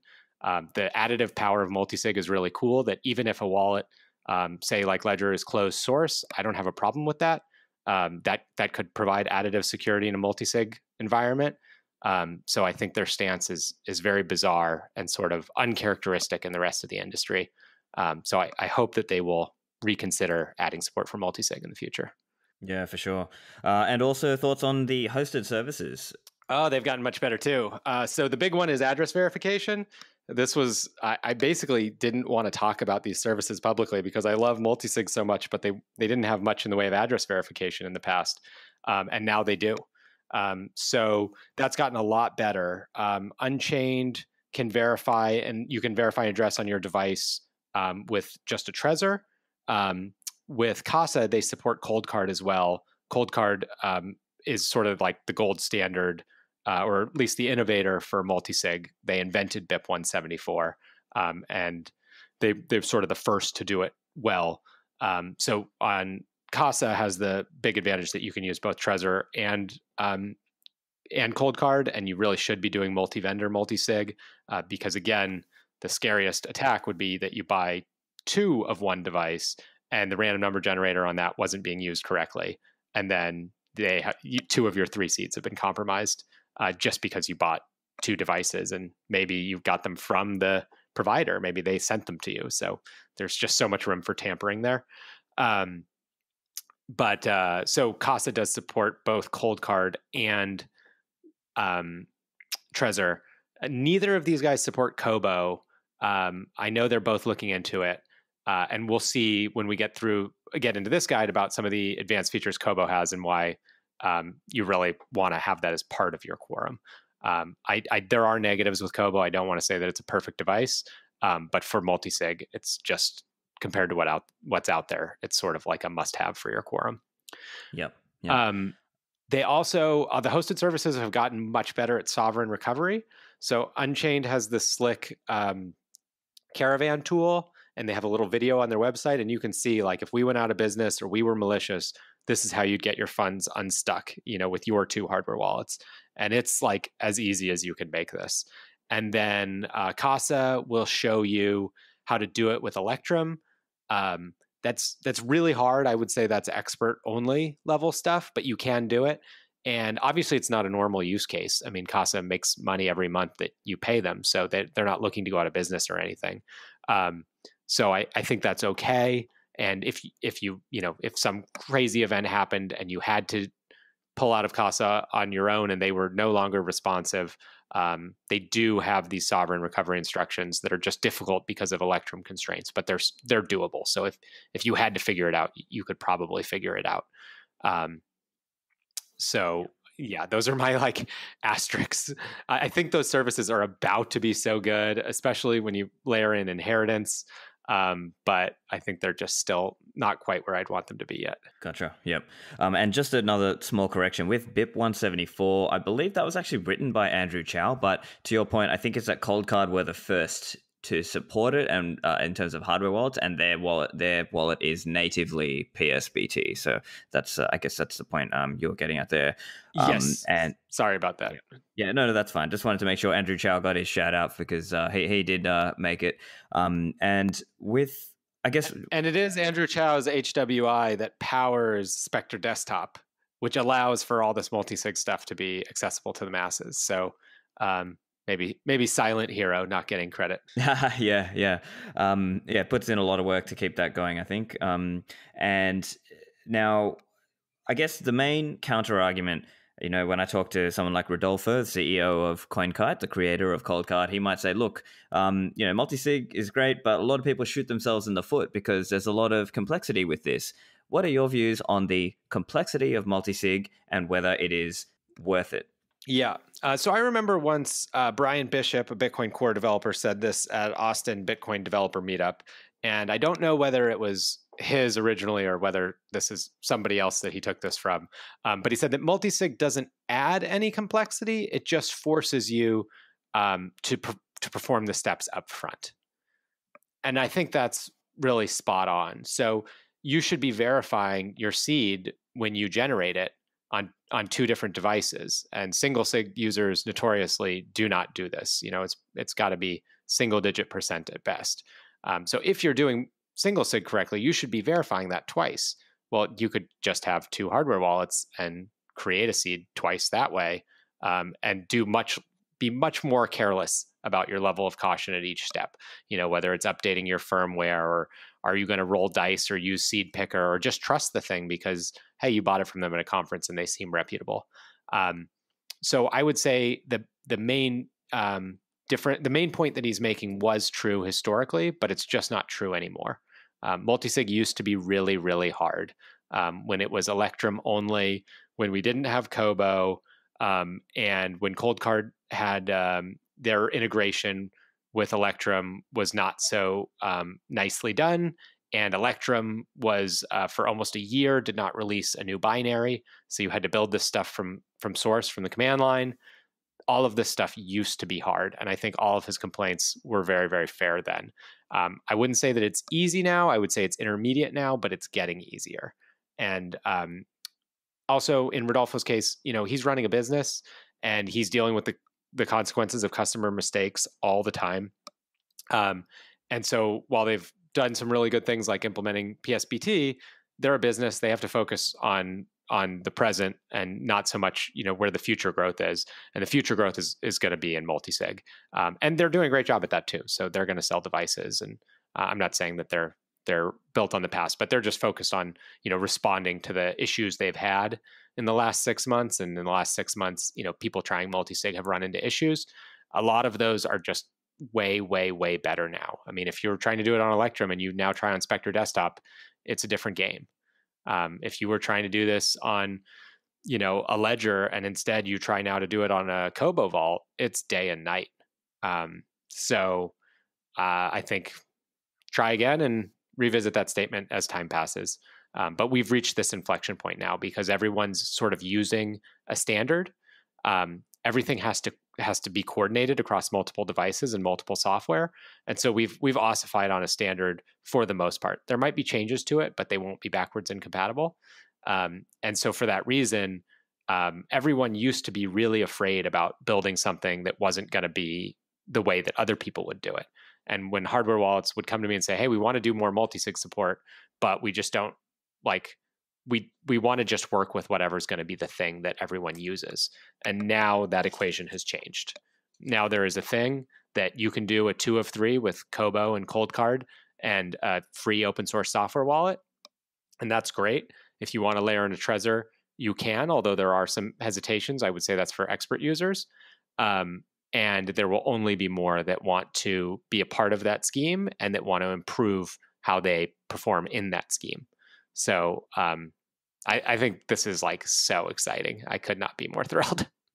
Yeah, so I guess I would summarize it as, look, we've got a big increase and improvement in the UX, the user experience, and we are seeing some formation of a kind of standard in terms of how the wallets work, right? They're using PSBT and the backup is with Spectre Desktop, you've got that JSON file, JavaScript object notation file. And so we're sort of firming up around some sense of a standard, and perhaps over the years, it will become more and more commonplace. Yes, exactly. And back to this idea that it should be super simple. It's never, no Bitcoin transaction, single key sig or multisig is ever going to be that straightforward. Bitcoin is a financial weapon. You should treat it like owning a gun. And if you're going to self-custody, you should educate yourself on safety, and you should re-educate yourself, and you should practice.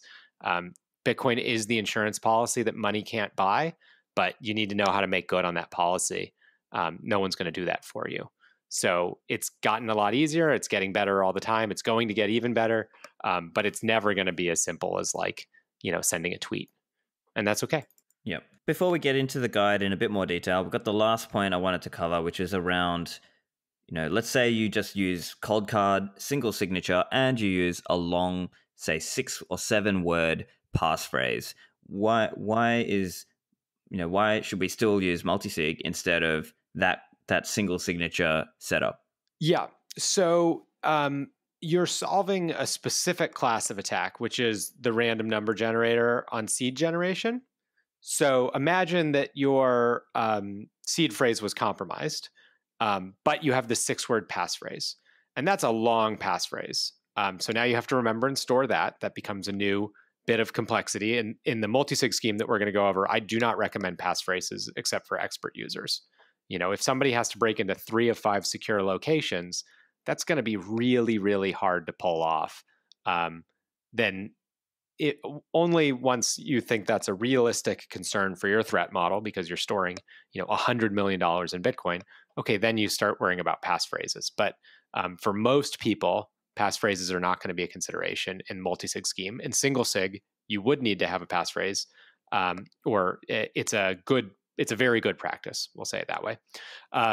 So assuming it's that full 6 words, so that it's too long to brute force, and then you test that passphrase and seed combo on another device.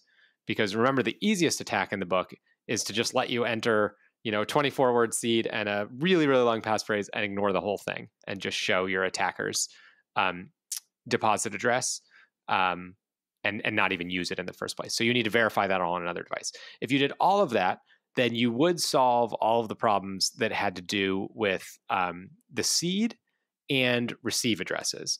But remember, that's only part of the points of failure. So you will have to recheck every time you do a deposit address on multiple devices.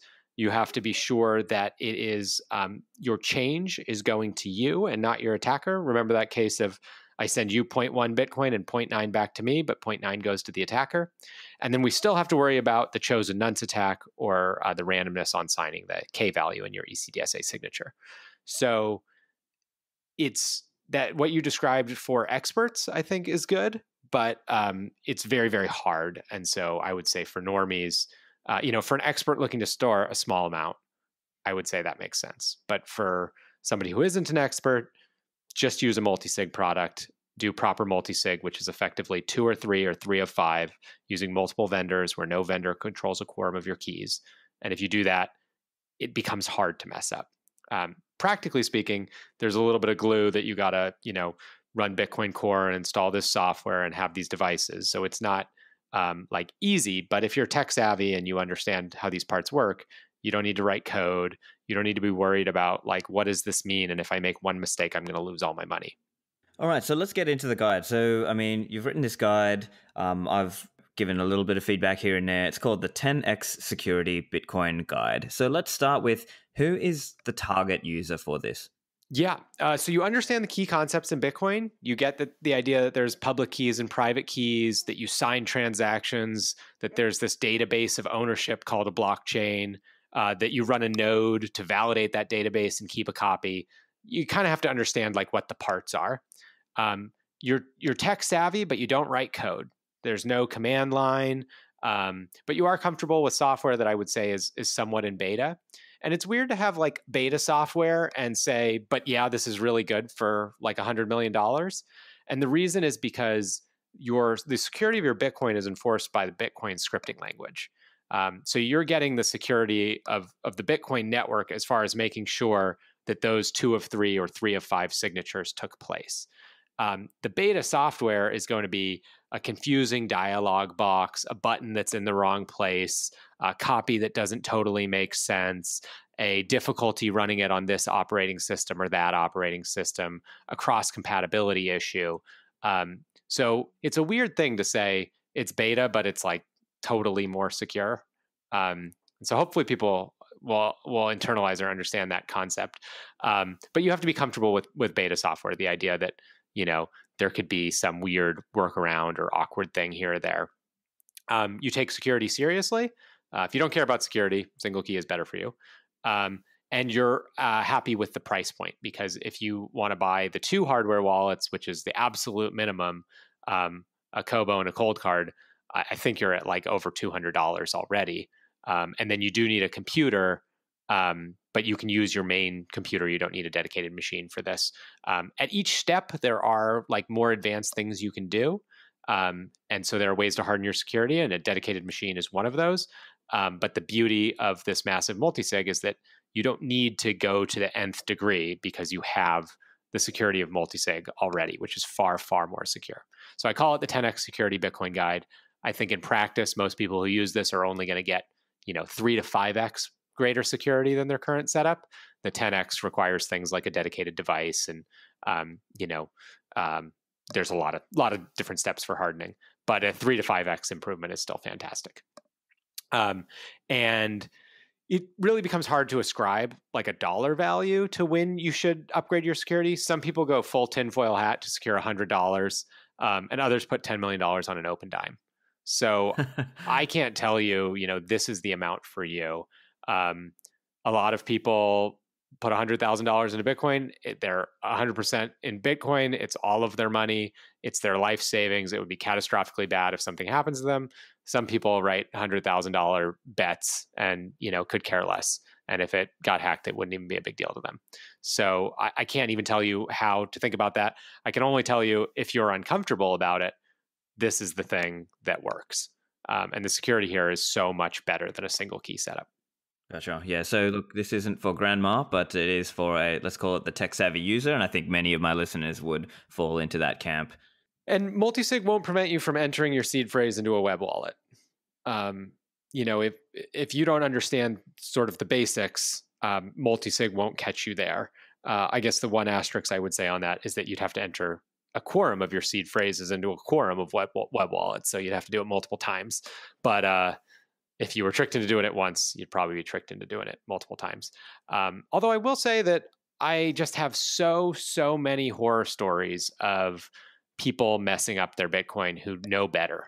I think I remember once late at night, I was, well, the circumstances aren't that important. I accidentally typed my private key into the search bar of a block explorer, which is just the dumbest thing that you could do. Fortunately, it was a block explorer that I wrote, so I felt very confident that it wasn't doing anything malicious with it. I still had to sweep the funds immediately. But I was playing around with a block explorer, adding functionality to support XPubs, so you could track a collection of addresses. And I was also doing some private key management stuff, and I shouldn't have been doing those two things at the same time. And as I was testing search, I copy pasted a private key into my own search bar. And maybe that's a bad example because I'm just telling my own stupid story, but I know so many Bitcoin developers who have lost money in stupid ways. And so multisig does prevent you from in the sense that you have to do something stupid more than once. Gotcha. And that, by the way, would be a great way for somebody to monetize a block explorer, because block explorers don't make any money. So you could listen for like seed phrases and stuff. I bet that happens like 1 in a million page views. Damn. Yeah. If you're looking to make the world worse, there's your opportunity. All right. And so the guide makes use of, as you're saying, 2 hardware wallets. Like the recommended is Coldcard and a Kobo plus Seedpicker. So I guess one question people might be thinking is, why use Seedpicker instead of a third hardware wallet? Let's say a Ledger or a Trezor or something else. Yeah. So you could use 3 hardware wallets. It's definitely not a bad idea. There are some huge benefits to Seedpicker. First of all, it's free. So you can't beat the price. It costs nothing.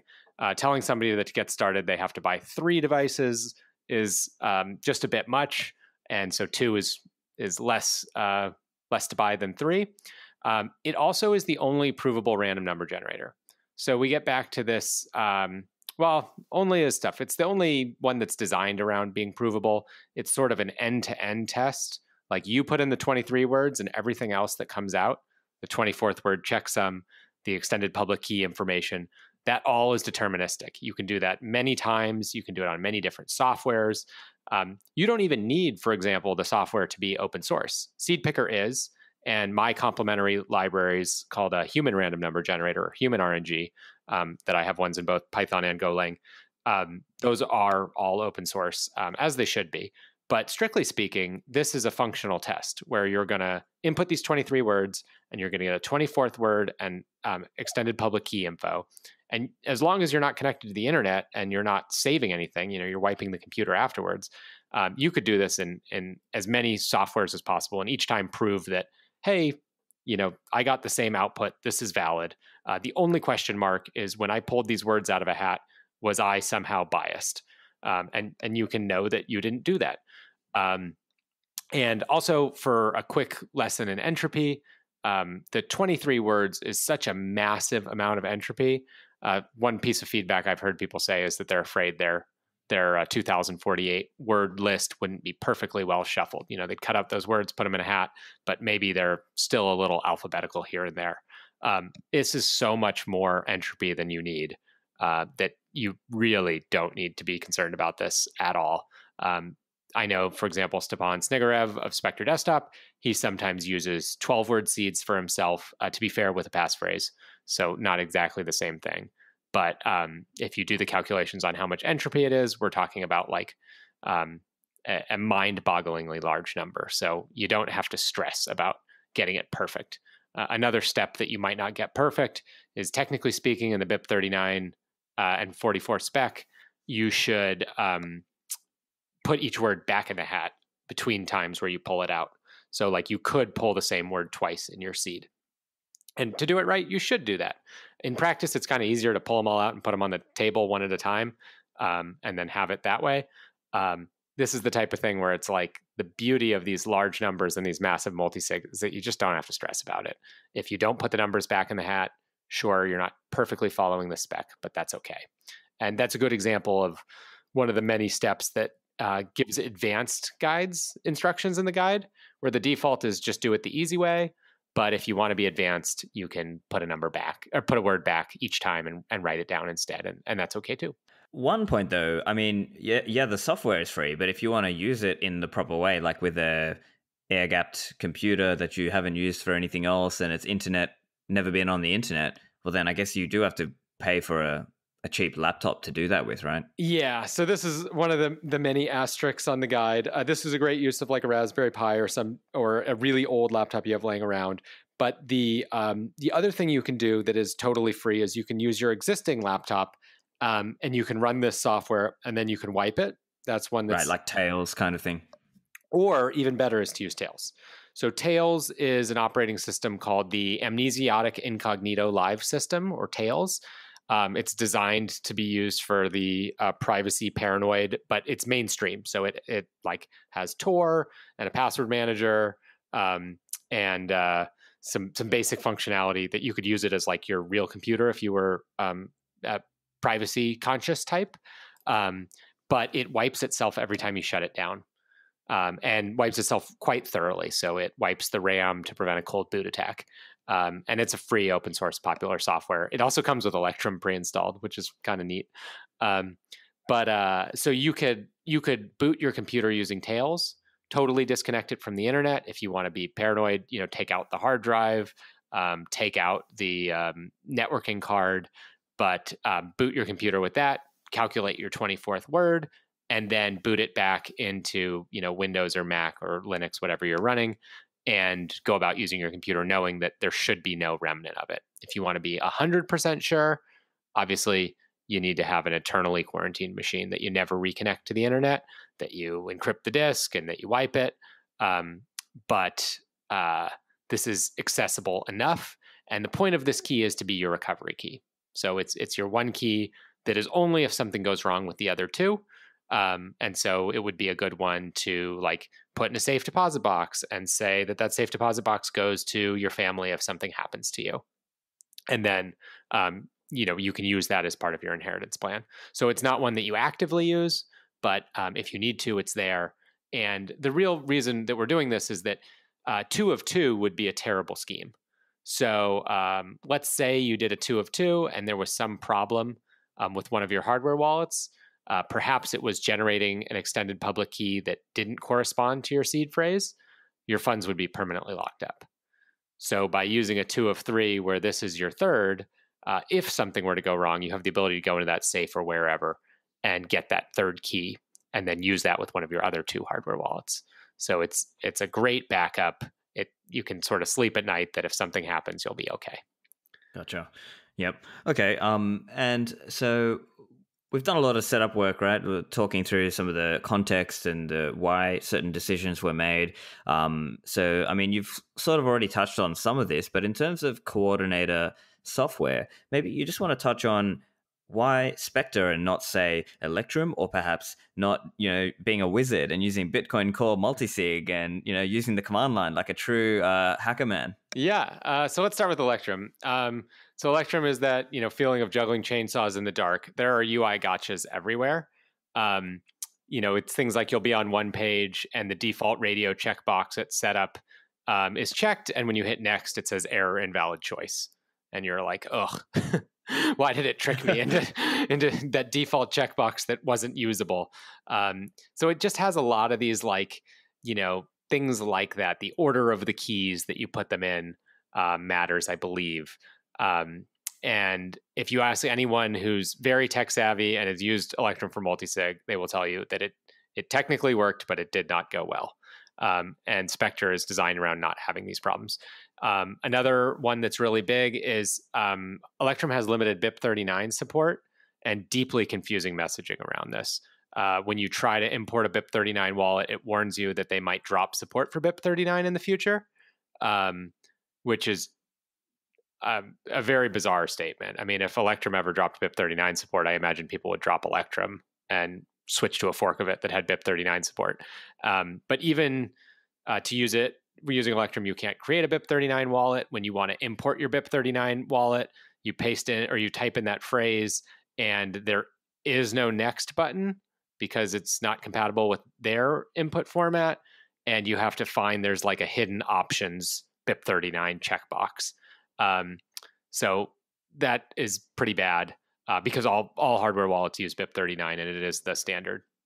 They had another standard previously that didn't get as much adoption, and I think they're just like bitter that another standard is more popular and kind of refusing to support it. There's also UTXO privacy issues. The default way to use Electrum is to query third-party services for your balance and transaction history. Those services we believe to mostly be run by Chainalysis companies that record share with the government. Now, you don't have to use Electrum that way. It's recommended that you run your own Electrum server. So, and I do like that you can get started with Electrum, for example, like offline usage without having to connect to any node. So the fact that the default usage is so horrific is not necessarily bad. It is a choice that people can opt into. And then for a while, the project almost seemed abandoned. They went almost a year without releasing an update. And this has to do with like a bizarre thing about the way they were doing their Git branches. But they basically were operating with something called a dirty master branch, which is sort of like basic software engineering. You never want to have a dirty master branch. And they couldn't push new code releases because they had this branch where they were trying to be a Lightning wallet. And that's, I think, their focus now. They support Lightning, and that's what they're working on. But because they were trying to do that, they couldn't release any new updates. And so people were trying to like use a Coldcard for Multisig, and they've got to build it from source for almost a year. And I got so many like messages of despair from people saying like, please, I want to have Multisig, but Electrum doesn't have a downloadable binary. At the time I was even thinking of hosting my own binary and signing it, which is inherently sketchy that people would trust that, but at least they would have something that they could use.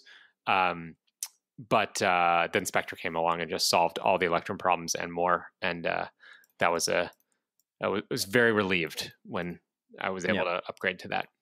And then you asked, why not just use Bitcoin Core multisig like a wizard? And there's a couple of reasons not to. One is you still need to guard your secrets somewhere, and you don't want that to be on a hot machine. So Spectre is the bridge between the blockchain and your hardware wallets, but your hardware wallets guard the secrets. They don't leave the hardware wallet. And using the command line, it really does limit you to experts only. If you write code, you might be more comfortable with the command line, but that's an insignificant percentage of users. And even experts shouldn't use the command line because poor GUIs is how you make mistakes.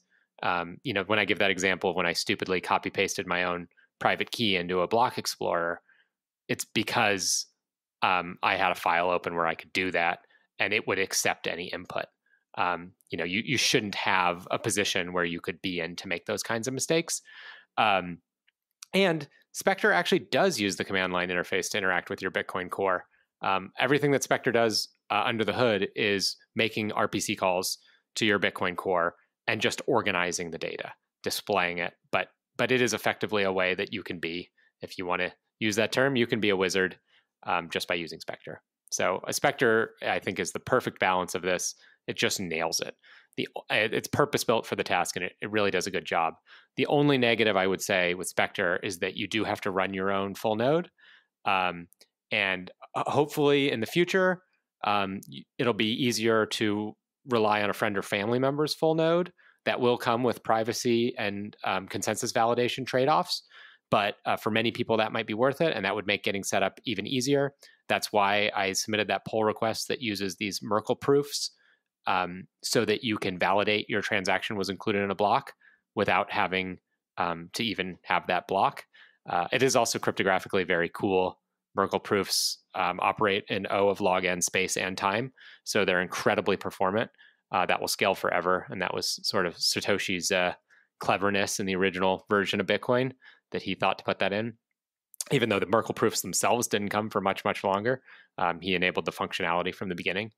And so that's a really clever use that I'm just really proud to have done that, because I've been taking some personal time. I hadn't written much code in a couple of years. So to just write something like that and have it get merged into an open source project, that was pretty cool for me. So I guess that's Spectre in a nutshell. It's pretty neat, and it's got a one-click downloadable binary. So if you haven't used it, check it out. Fantastic. So look, so as I mentioned before, we've done a lot of the setup stuff now. So let's now talk a little bit through the process. But I think listeners can already appreciate we've already done a lot of the context. So now it's kind of just pulling those right pieces together. So maybe you want to just start with what equipment do we need to do the 10x security guide? Yeah. So the really big thing is you need these two hardware wallets, and I'm recommending the Coldcard MK3 and the Kobo Vault. I do look forward to a day there are like 10 great ones, and you can pick your flavor of which one you want and which one has the better air gap and the better open source and the one that's more ideologically aligned with you or whatever it is. But right now, I would say those are the only two that do multisig well. And so that's the big expense. You need those two. You also need a laptop. Any low-end computer would work, but you need a webcam, and laptops just work really, really well because like if you have to pick them up and scan a QR code, you can. If you need to take them into a safe deposit box, into a safe, into a vault, they already have batteries in them. So a laptop would be good, but it could be just a low-end computer. The computer you already use is totally fine. You don't need a dedicated machine, although it would be better. And then you need some paper and pen to write down seed backups. And you need either a pen drive or preferably a DVD drive for passing around some public key information. But these are all pretty basic things. And then, if you're going to use Seedpicker, you need the 2048 word list. So you need a printer that can print out 2 pages of totally non-sensitive public information. And my hope is that in the future, this will actually become like a little mini business model or party favor. Like your local Bitcoin meetup could have a little stack of 2048 note cards. They don't need to be full-size note cards. I mean, teeny little words for drawn out of a hat, and give that to people at the meetup. They could be sold on Amazon. They could be sold over Lightning Network, like stickers, used to be sold. You could be selling a pack of 2,000 words. But if not, you just print out these 2 pages and get cutting with your scissors. Yep. So Gotcha. Pretty basic. Then you'll also need a Bitcoin Core node. And my recommendation is that you should just use a product like a MyNode or a Nodl or Raspberry Blitz, because setting up Bitcoin Core is a whole thing. But if you know how to do that, then obviously you need whatever level of hardware you want for your own Bitcoin Core node. That could be a Raspberry Pi, or you could want a really highly performant, beefy machine. Maybe you're doing blockchain analysis too. Gotcha. And I guess you would, if you're doing that setup, you would have to do like one small edit in the bitcoin.conf file, or otherwise if you're just using, say, MyNode, which actually already packages Spectre, well, then that makes it a bit easy as well if you're just looking for a bit of an easier way to get into it. Oh, I didn't know MyNode was packaging Spectre. That is awesome. Yeah, the premium version has Spectre packaged to it. So basically you could literally just open up your computer and point it to on your internal network to the Spectre address and basically run it that way. Oh, that is really cool. Anything that just makes it easier to get set up, because one of the big points that's so valuable here, and this Spectre is built around this, is that Spectre can't move any money. It doesn't ever see a private key. It's designed to be untrusted. That's part of the reason why it's called Spectre. It's a joke that everything can be hacked, and so can this.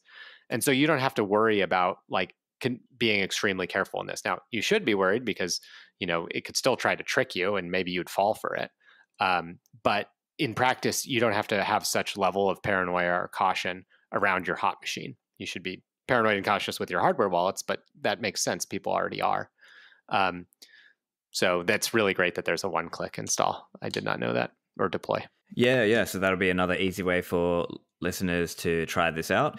And now let's talk about initializing and setting up hardware wallets. So I can see just straight off the bat, the fact that you're using or recommending the Cobo and the Coldcard, there's an advantage there because that's arguably less privacy doxing than the Ledger or Trezor setups where you have to initialize the device and then unless you're advanced, it has to call home to their server. Whereas with Cobo and Coldcard, you can actually initialize it offline with a wall plug and never computer connect it.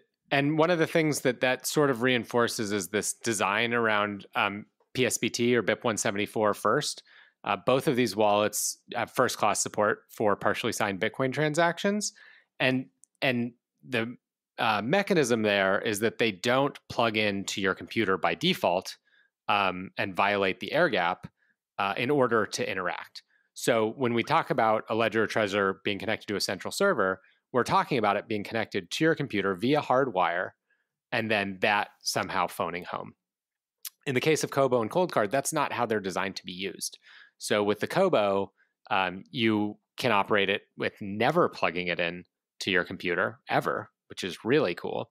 And with the Coldcard, that statement is mostly true with this asterisk that in order to verify a receive address, you do need to plug it in.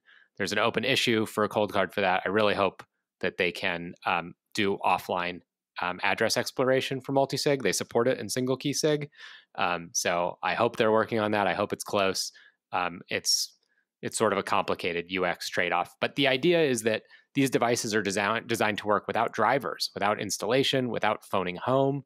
And that's really, really cool. They both do have validation mechanisms.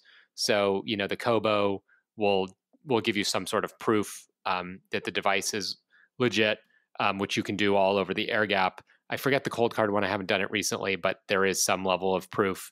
And that is really cool. So they just sort of have a different model because they were designed around a BIP 174 PSBT style from the beginning. Even though Coldcard was invented before PSBT, they were thinking about it in this way that like data should come in and it should be signed and the signed data be returned, not this device should be connected to your computer all the time. And BIP 174 is just a serialization format for passing around the data. It's not essential in and of itself, except that it's the standard that everyone should follow. And we spoke about this before, but I guess just to kind of talk through the Seedpicker initialization process. So as I understand, you have that paper printout, or maybe you've bought it from someone, or maybe even, online people will sell those pieces of paper. So basically you'd cut it all up and put it in the hat and draw out the 23 words. And on your, let's say your Tails laptop or your eternally quarantined laptop, you put in those 23 words and get it to give you the checksum 24th word. And that becomes your third key in the setup, right? Exactly. So you then write down those 24 words. For regular users, just on a piece of paper. For advanced users, etch it into metal. And then Seedpicker is going to give you this file that has the public key info for Spectre Desktop. And that's your SLP 132 formatted extended public key, which is going to be in ZPub format, your root fingerprint, and your derivation path. None of that do you really need to know anything about. It just gives you a file and you give it back to Seedpicker. Now, you should validate all of it. So if you're an advanced user, if you're storing a lot, you should run that same steps with another software package. I publish open source ones in 2 languages, in Python and Golang. I hope there will be many others. And you could put in those seed words and make sure that you get the same extended public key information. But the basic point is that you just write down the 24th word, all 24 words, and then you take the public key info back to Spectre, either on a DVD drive if you have a DVD-R, or you could do a pen drive. So that's the one thing that needs to come off of that machine before it gets wiped. You can have a whole ceremony where you go Office Space on it and beat it up with a baseball bat and burn it if you prefer. If you want to go hardcore, yeah. And then now we've initialized our 3 hardware wallets, or 2 hardware wallets and the Seedpicker. And now we're going to do the coordinate multisig. So this is like the setup in Spectre, basically. So you basically feed into your Spectre Desktop, you create a new wallet, and you're feeding in that information. And then Spectre Desktop will give you that wallet file. And then the next step now is verifying receive addresses. So can you tell us a little bit about that? Yeah. So basically, we want to make sure in the perfect case, if we really, really care, we want to be sure that our receive address belongs to our hardware wallets, to multiple of them. So let's think about how this works in the attack, because it's a very weird concept to say that 2 of 3 of these devices own something. That's not really like how our brains ever work in the real world. There's like a place somewhere and somebody owns it, and possession is 9/10 of the law, as we like to say. And maybe there's rules about who can go get that thing. But there's sort of one thing in one place. And multisig and Bitcoin is just totally different from this. There are 2 of 3 things, And these things could exist anywhere in the world, and there could be copies of them. So what we want to know is that our hardware wallets, that we own 3 hardware wallets, or 2 in Seedpicker, which is effectively our software hardware wallet. And we want to know that 2 of them are our Coldcard and our Kobo, and the third one is our Seedpicker. Because what a clever attacker could do before we receive funds is they could swap the address, and they could trick us by showing us one hardware wallet that is a member of that 2 of 3, that is ours, and then the other 2 seeds belong to our attacker. So we pull up on, say, a Trezor, we look at the address, the Trezor says, yes, this is a 2 of 3, and I am one of it, and you deposit funds, and boom, they're instantly gone because the other 2 belong to your attacker.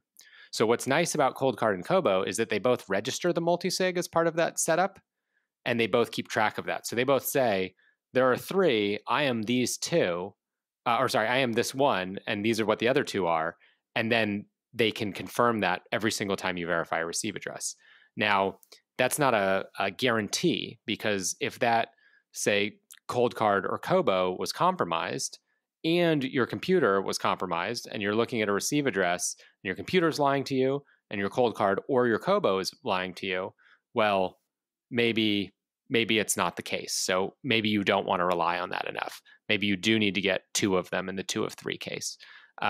So that's a difficult one. That's sort of like a trade-off that you would weigh on each deposit. So if you're receiving like a really small amount, you might say, okay, my Coldcard or my Kobo says it's valid. My computer says it's valid, although that's connected to the internet. They all register the same quorum. I think I'm going to say this is good enough. I'm just going to check the one of them. But maybe you're, Michael Saylor and you're receiving $425 million. I think you're definitely going to check at least 2 of them. And probably you're just going to check all 3 because you want to be really sure. And probably in that case, you're doing 3 of 5 anyway. And I think we know that they're doing custodial Bitcoin IOUs somewhere. But if he were doing it, he would be checking on a quorum of his devices. All right. And so now let's talk about backups. So there's a few different things to think about here. I guess there's 2 parts. So let's split it up. We've got public keys and then we've got seeds. So let's start with public keys. So how do we do backups on our public keys here? So this is one of the footgun areas for multisig that is a little bit hard. You have to know this. You have to remember this. It is essential information.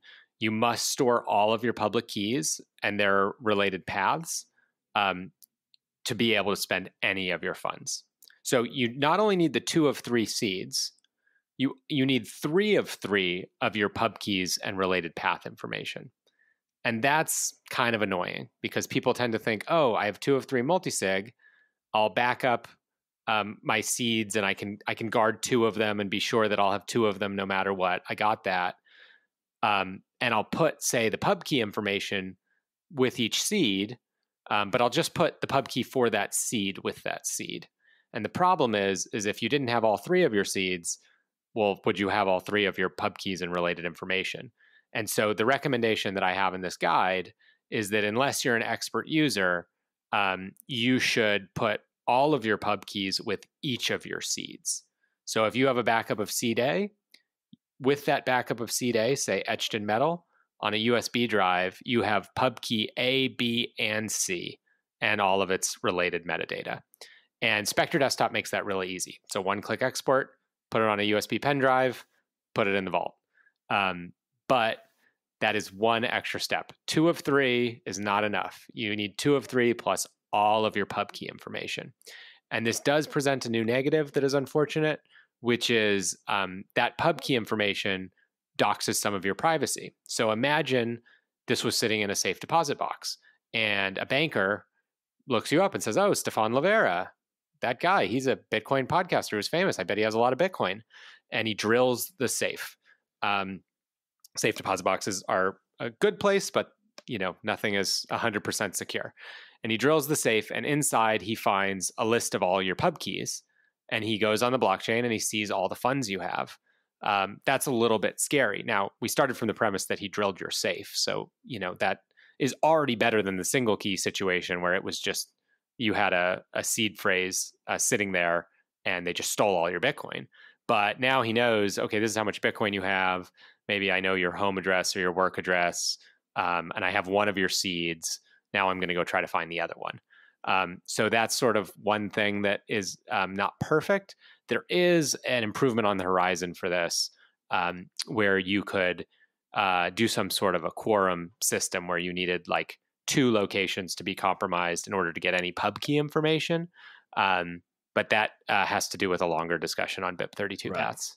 And that's probably a bit more advanced, right? But I guess the high level step and the high level way to think of this is do your setup and save that JSON file from Spectre Wallet into a USB key and have 3 USB keys, all with that same JSON file, and back that up in your in all those locations, such that if you were to lose one of your seeds, you're still okay so long as you still have a spending quorum, i.e. 2 of 3 or 3 of 5. Exactly. And I was careful to stress that point also in my interview with Stepan and talking about Spectre Wallet as well, just to make sure everyone's doing their backups correctly. So that's pub keys. Now let's talk about seed backups, right? So and just while we're on the pub keys, I would add, this is only, they're literally called public keys. This is only privacy information. So you can take that as far as you are comfortable with. You may decide, I'm going to put that in my Dropbox, in my Google Drive, in my Mozy or Carbonite. I might give a copy to my accountant or my lawyer. I might want a lot of copies of that out there, maybe with some encryption, maybe not. You might be a person who's very private and says, no way do I want all those people to be able to see all my transactions, or do I want, Google or Apple's cloud to be able to snoop and see that? So that would be a personal choice. I think probably you want to err on the side of more backups than less, but maybe you just want lots of pen drives, and that's fine too. But you have to have all of your pub keys to be able to spend any of your Bitcoin. So that's really important. All right, and moving on to seeds now. So this is another example where, depending on how your setup, you might be just writing it on paper, or you might have it on a metal product. And yeah, I guess you've just got to back those up as well. Are there any other tips you wanted to share on that, or shall we move on? Just the really big one, that safe deposit boxes are a great hack. Not for all of your seeds, obviously. In the M of N system, I wouldn't want M of my seeds there, but maybe M-1. But they're really great because they have a natural transfer if you die. So they're really good for inheritance. So if you gave one seed to family member A, or even better, they generated it themselves, and then you put another seed in a safe deposit box, and you said, okay, this safe deposit box goes to family member A if something happens to me. That's pretty good. Not perfect, but it's pretty good. And now let's talk through the sending flow. So let's say I want to spend some Bitcoin, or I want to send it to myself in some other setup. What's the flow look like there? Yeah, the flow here is actually awesome and really easy. Everything we've been talking about is all the negatives and the gotchas and what's complicated. But the beauty is you set it all up so that it's really, really easy. Basically, you'd go on Spectre Desktop and you would say, this is what I want to send. It's like this much to this address. Because it's connected directly to Bitcoin Core, it can do a lot of the fancy Bitcoin Core features when it comes to fee estimation or coin control or batching or whatnot. You put in the address, the amount, and you hit this button that is Create Unsigned Transaction. And that's an important concept in PSBT. PSBT stands for Partially Signed Bitcoin Transactions. And the idea is that these transactions have different states. So in the beginning, they're just totally unsigned. And then you might collect one signature of say 2 that you need on one device. Then you'd go do it on another device. And then you're fully signed and you broadcast it. And as far as collecting them on the devices, it's really straightforward. You can do it on the Kobo just by scanning QR codes. It pops up on your screen and says like, hey, do you really want to send X Bitcoin to address Y? And that is like the UI that we all know and are comfortable with. You double check to make sure that's really the right address. It's going to do all the change detection and that kind of stuff for you. And you hit send, and it's going to send that signature back to Spectre, and Spectre will say, okay, I've collected another signature. You go to your Coldcard and you do the same thing. Advanced users can do it over the SD card. Novice users will probably just do it through plugged in via USB. And on the screen of the Coldcard, it'll be the same thing. Do you want to send, X Bitcoin to Y address? It'll verify the change for you automatically, so you don't really have to think about that. You hit yes, and your signature is now sent back to Spectre, and Spectre would say, okay, great, I've collected 2 of 2 needed signatures, hit the button to broadcast to the blockchain, and off it goes. So that might sound like a mouthful, but it's really go on Spectre, say what you want to send, and then validate it on 2 of your devices. And Spectre works really well because of this saving the state across multiple signatures, that maybe one device is kept there on premise in your home or work, and the other device might be at like a safe deposit box or something like that. And because it's keeping track of the state, you could save, okay, I've got 1 of 2 signatures.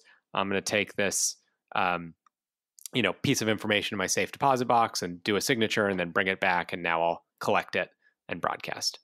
And so this actually works very intuitively. This is the easy part. Fantastic. Now, let's talk a little bit about maintaining that setup over time, because I think this is another area where people might not think so much about it, and they're just thinking, oh, just set up the multisig and that's it. But in reality, you've also got to maintain that through time. So, and I know the guided providers, so Casa or my sponsor, Unchained Capital, they have some form of a concept around periodic key checking or health checking, right? That you check you periodically go and check that the hardware wallet, there's been no bit rot and things like that. So do you have any suggestions around that? Yeah.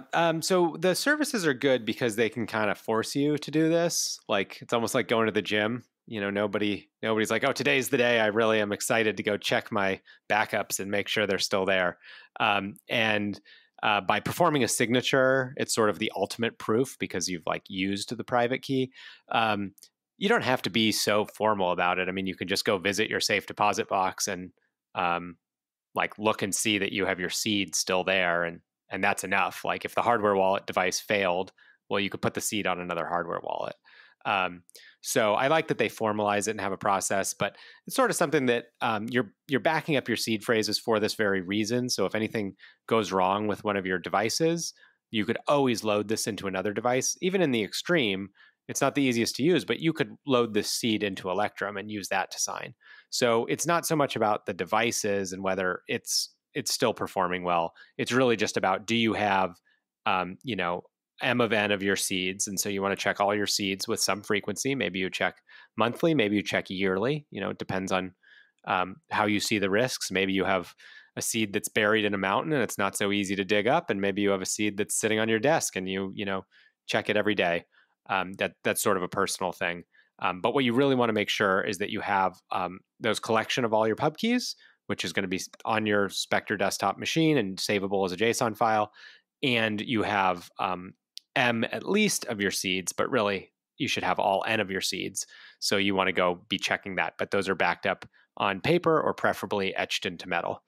And now another point that has come up, and we've seen recent examples of this, sometimes there are vulnerabilities disclosed in a hardware wallet, and then the vendor releases a patch for it. So, for example, Trezor, there was like a SegWit bug, and Trezor put out a patch, and now, frustratingly, I think there were some cases where some of there were downstream impacts, let's say, to other companies, let's say Casa or BTC Pay Server or other projects. So I guess this is another kind of thing we have to think about when we're doing multi-signature, because there is a risk of your hardware wallet wiping while doing the firmware update. But I suppose to your point, that's also why we have the backup of the seed, right? Yeah, never perform a firmware update unless you're sure you have all N of your seeds.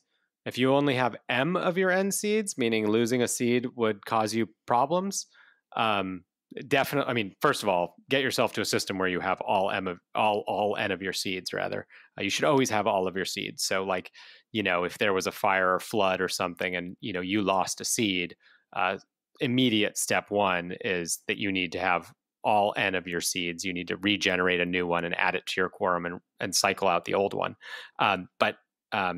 So that's most important. But if you're ever in a position like that where you're exposed, do not update your firmware, because that is the time when things can go wrong.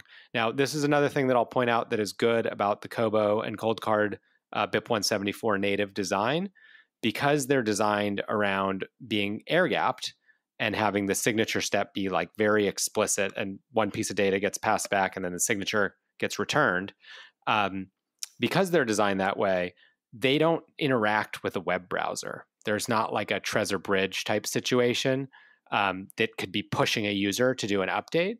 So in the extreme case, like Casa tells their customers not to ever update their firmware, which is a little bit weird. I mean, you want to update and have the latest software always. That's a good security feature. But I believe that's because Trezor pushed this firmware change that basically broke their customers' access to their funds if they were to update. This gets into this nuanced and very detailed thing about BIP32 paths, which is a much more complicated issue. But as a rule, Bitcoin is designed to just work forever. That's what's really cool. Bitcoin is security conscious. It's always backwards compatible. I can't think of anything that I would say like you need to upgrade for, but upgrading is always a good best practice. I'm sure there will be better user interfaces, and basically the idea is you shouldn't feel like you're in a hurry to update, but updating is still a good practice. If you're using something like a Casa or a Coldcard, if you have a strong air gap, the device isn't even going to know that it needs to be updated. That's something that's kind of fundamentally different. So updates are unfortunately nuanced. Generally, you want to do it, but maybe you don't want to be first, and you definitely want to be sure it's not going to cut off access to your funds. But if you're using something that's designed around air gapping, then it's probably going to be less likely to affect you. And so that's part of the reason why Coldcard and Kobo are what I recommend using. And I should say about that, I get nothing from any of these companies. Coldcard has given me 2 of their devices. Kobo has given me 2, but 1 is to give to another developer, although they did just say that they would send me another because I want to use it for my personal Bitcoin. But I don't get paid anything by any of these guys, nor for this guide or any of the software. I just love Bitcoin. That's right. That's great. Okay, so in terms of, I guess we've spoken through the guide there, and we've given kind of most of the tips around how you should maintain the setup. In terms of outstanding problems or research or development that you'd like to see, is there anything you can share there? Yeah. So I think the really big one is going to be around BIP32 paths, because it just touches a lot of stuff. There's a security vulnerability where a wallet could hide your change in a BIP32 path that isn't the one you were intending. And this BIP32 path could actually be a very large number, and it could make finding your change effectively impossible.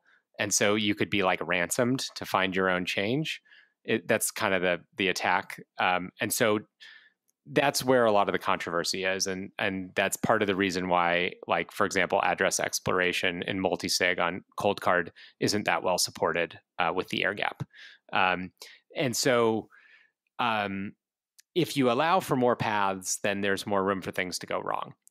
What's really cool with paths, though, is you could use it for different protocols. So one, for example, is an inheritance protocol that I really want to see developed, where you take a trusted third party and you say, hey, I want this person to have one of my 5 keys. They're a close family friend. I trust them. If something happens to me, they're going to help my family get this Bitcoin. And I want them to be one of the keys, but I don't want them to see any of my balances or transactions. I only want them to have access to that info if I get hit by a bus and they're called upon to use their key in a transaction. And so you could see a mechanism in the future with Multisig where that person has a key. You can think of it as like an XPub, but the path is something that you keep. And so you give that path to your family and you say, okay, if something happens to me, this person has 1 key. They don't know the path. Take this info to them and they'll have the path. And by the way, that will authenticate you as the heir, so to speak. But probably, you know each other. But it sort of adds a level of protection. If you didn't want to give somebody a key because they're not good at private key security, but you didn't want to give a friend access to see your coins in terms of from a privacy perspective, well, this is like a neat way to meet in the middle. And if either one of them were hacked, only if both were hacked would they get one of your 5 keys. So I could see like these inheritance protocols morphing into some sort of collaborative custody that's not that different from like Unchained or Casa's model of controlling 1 or more keys, but it could be anyone. It could be your kids.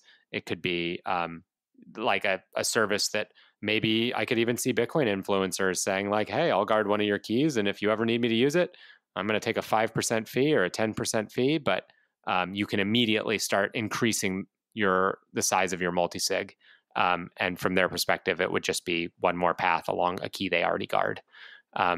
So right now, and the other one with BIP32 paths is that if we use different BIP32 paths for every signature or for every wallet, then we could eliminate this situation or reduce this situation where somebody who gets one of your seeds can see your transaction history. Of course, you'd have to keep the BIP32 path info separate from the seed. So it introduces some messiness. It would only really work if it was tied to an inheritance protocol. So there was extra redundancy there. But I could see that improving both privacy and security, which I really like. Sounds like that's a little ways off right now, and so, but it's a potential future kind of research or development area that we might see. How about defense versus the chosen nonce attack? Do you see anything coming down the pipeline for that, or is it basically we're stuck with using multisig to stop that? Yeah, for now, I would say multisig is the only thing that I know that even really tries. For like personally in single sig cases in the past, I always inspect the K value code to see like how is that K value generated, because the best practice correct way to do it is to use the hash of the private key. And that has an extra property that it's deterministic. So the private key will always hash to the same thing. So the K value will always be the same.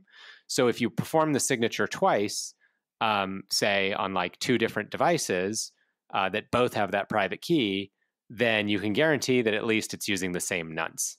And that you can just eyeball that. So like that's something that I've done in the past, but obviously that's a very weak guarantee. There is a protocol that Stepan of Spectre has written about where you could you could prove that your randomness was used in the nonce, and that would be really cool. So if that gets released, then that sort of becomes like a must-have, certainly for single sig, but even for multisig, it would be very neat to add that. So that doesn't exist yet, but that's sort of the only one on the horizon. Where you even see extra weirdness, because if you want to be a FIPS certified device and you're at a certain level, I don't remember which level it is, but I think it's like if you're FIPS 140 level 3, then you're actually supposed to use a true random number generator, and you're not supposed to use a deterministic K value. So the true random number generator uses like a source of randomness, and that's dedicated and supposed to be good at that, and that is good. The problem is you can't verify it in the same way that you could with a deterministic nonce. So even some of the really good ones then don't use deterministic K values because they're FIPS certified. So I just think the answer is going to be multisig on this, because this is so complicated and difficult, and multisig just solves it. That's just not really worth, or for most people, it might not be worthwhile that rather than just using multisig. Yeah. Yeah. Also, obviously, the Taproot soft fork is kind of under discussion right now. No activation has been proposed for it yet, but it may be, let's say, in a year or so, maybe we get it.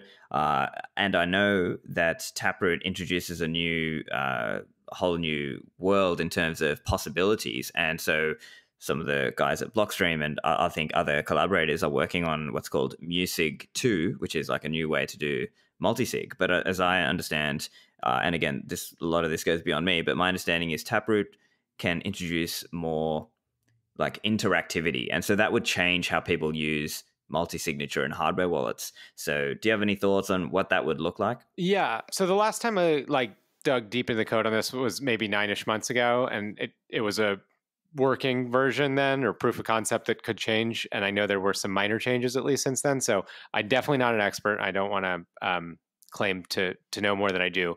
But that version used these tweaking factors where you had an extra round of interactivity. Whereas in this setup, each person just presents, or each device presents its public key, and that's just enough. And if you have these tweaks, then you have to, each one has to present like a challenge that the other one responds to and proves that it used that nonce. So it effectively just makes it more of a pain to set up. So that's kind of negative. The flip side is you get these like really powerful spending conditions. So you can do any M of n. In Bitcoin land, under current scripting, like beyond 3 of 5, 4 of 5, those types of situations, the transactions get like very big. Whereas in this, when you use Taproot, you can do like an infinite number or a nearly infinite number of conditions because you have like a Merkle tree, similar to the way Bitcoin transactions are included into blocks. So you can do basically everything shows up as like 2 of 2, even if it's 2 of 3. So you get like 3 different 2 of 2 branches, and then you reveal the branch to the correct one that you're spending from. So if you're spending from like AB, you reveal the branch to AB, and it's a 2 of 2. But if you were spending from BC, you reveal the branch to BC, and that's also a 2 of 2. It's just B and C.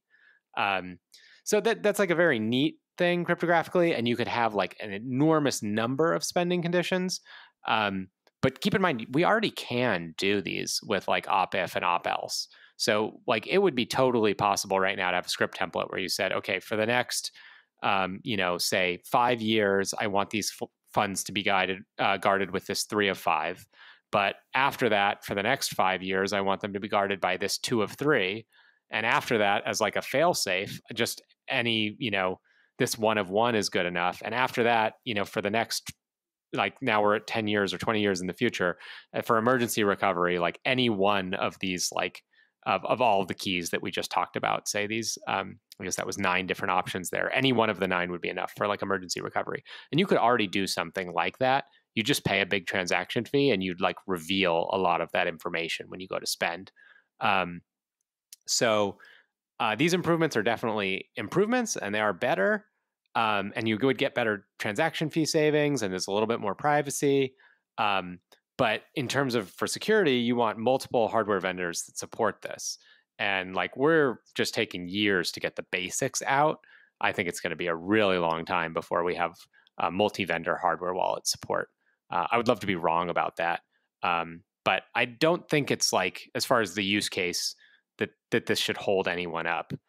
If you're caring about securing your Bitcoin, but Taproot's going to come along in some number of months or years, well, it doesn't stop you from upgrading then too. But the hardware wallet support is going to be very poor, I would imagine, for a long time when it does get merged in, or if it does get merged in. Yeah, so it'll be a process there.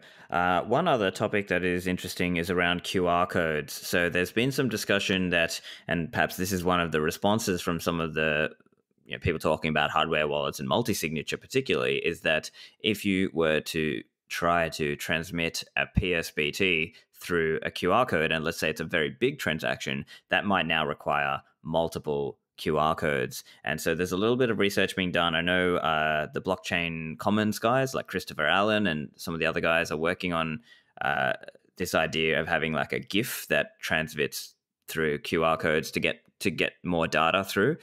Do you have any thoughts on that, and how essential that would be, particularly if it's a big transaction? Yeah, so this basically exists now and is in the setup that I recommend. That's pretty awesome. So Spectre Desktop will relay QR GIFs to Kobo Vault, and it just works. It's like really cool. The problem tends to come around inputs, because if you have like inputs take up a lot of space. So if you have a lot of inputs, you're going to have a lot of data. Too much data doesn't really fit in one QR code. And so Kobo supports this, and I imagine others will in the future. And it's just so much better than the alternative ways. So the USB stack is like terribly insecure. Stuxnet showed us that SD cards could be vulnerable, although SD cards are better than USB pen drives. So Stuxnet was on pen drives. That's an important distinction. But QR is just like great. And it is true that the more data you pass through a QR code, the less verifiable it is. Because like if it's a QR GIF that's 100 images, you're probably not going to validate what that is. You're just going to hold it up and it's going to run whatever it does. And at some size, you do have to worry about these vulnerabilities, because like maybe there's a buffer overflow and the QR code is going to take advantage of that, and then it's going to give it software to run that's malware. But in practice, we're talking about like very small amounts of data, and this only matters in these like 100 input situations that are incredibly rare. Most people do not have 100 UTXOs, and if they do, they're not using them in one transaction.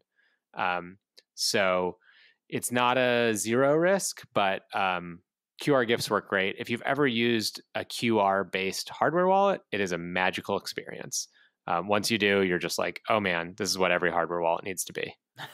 Yeah, that's cool. And I guess even in that large or high number of input scenario, what you could do, again, not optimal, but in order to save your funds, you could periodically consolidate or just break it down into smaller transactions in terms of inputs if you really needed to. So I guess it's not like the end of the world, but it's that's just there. Also, I guess as this space grows up, right now Bitcoin is tiny, right? We're talking $200 billion market cap and so on.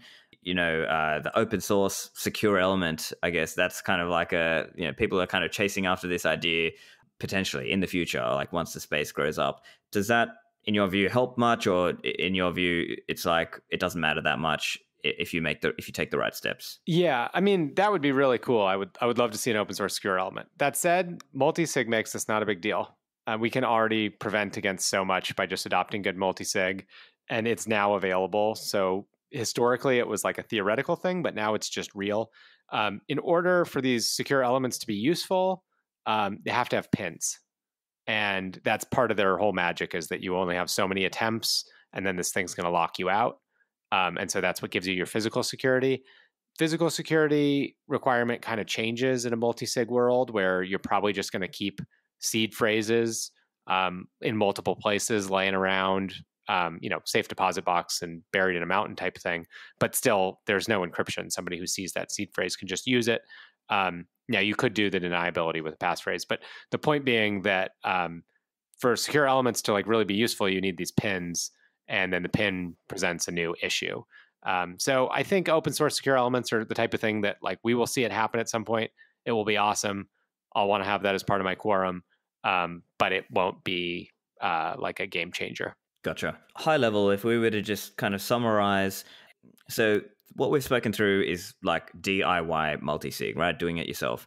What's your sort of high level view on doing this DIY style versus using the guided providers such as Unchained or Casa? Yeah. So I think the guided multisig services are really good versus custodial services for both large amounts and non-technical users. So, think like a wealthy individual, family office, MicroStrategies, like great example. They're sitting on a bunch of Bitcoin right now. And so I kind of think about the guided services as like, that's a great first step to get off of custodial. They make it way easier for newbies. They have this incentive to push their best practices. So things like the health or key check to make key rotation really easy. That's like a scary moment where you need to not mess up the most. And in theory, they're really good for inheritance. There are some KYC issues with that. If they need to know who to co-sign for, if something happens to you, then they need to know who you are. And so obviously there's KYC with one of these services, at least if you're going to go the inheritance route. So they do offer a lot of these good things. There's kind of like an asterisk in my mind about where they are right now, in that it's just limited hardware wallet support. So Unchained doesn't support Coldcard or Kobo, and Casa doesn't support Kobo. And then there's generic things that once they fix that, there's some generic things that you should be aware of. You're going to give up all your UTXO privacy with one of these services. They have to be able to see all your transactions and balances, and they make your life a lot easier. So that's sort of the trade-off, but you can't use them without giving up your UTXO privacy. Casa will let you use them like totally anonymously. Like you can just give them a fake or like a non your name, a domain email address. And you can sign up that way. So that's kind of neat, but they'll still know all your transactions. And they also have to be careful because these services are kind of in a position to trick you.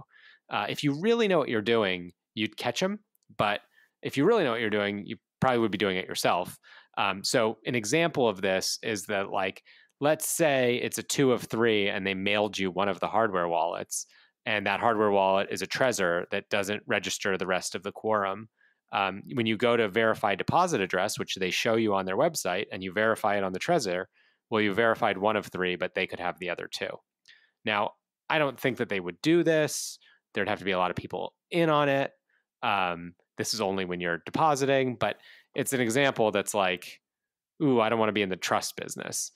So you kind of have to be like a customer of theirs and be skeptical. Like, it's not great if they're mailing you the hardware wallets directly. Like, you should be buying them from the manufacturers. And so there's a lot of these little details where they're just going to want to do it the easy way because it's easier for you, and like they know they're not trying to trick you.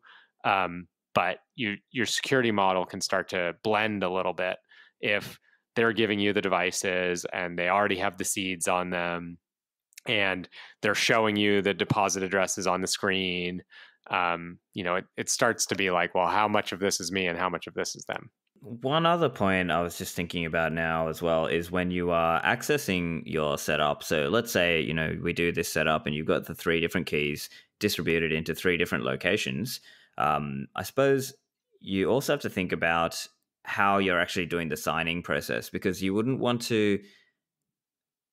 necessarily want to have a quorum in one place at any one time, right? And so the difficulty then would be, how do you access back to your Spectre when you're at the remote location? Or unless the setup is like you have Spectre at your home and you have 3 separate locations and you individually kind of go get key 1, bring it back to your home and sign it, and then put it back in the location, then go get key 2. You see what I'm saying? Mm-hmm.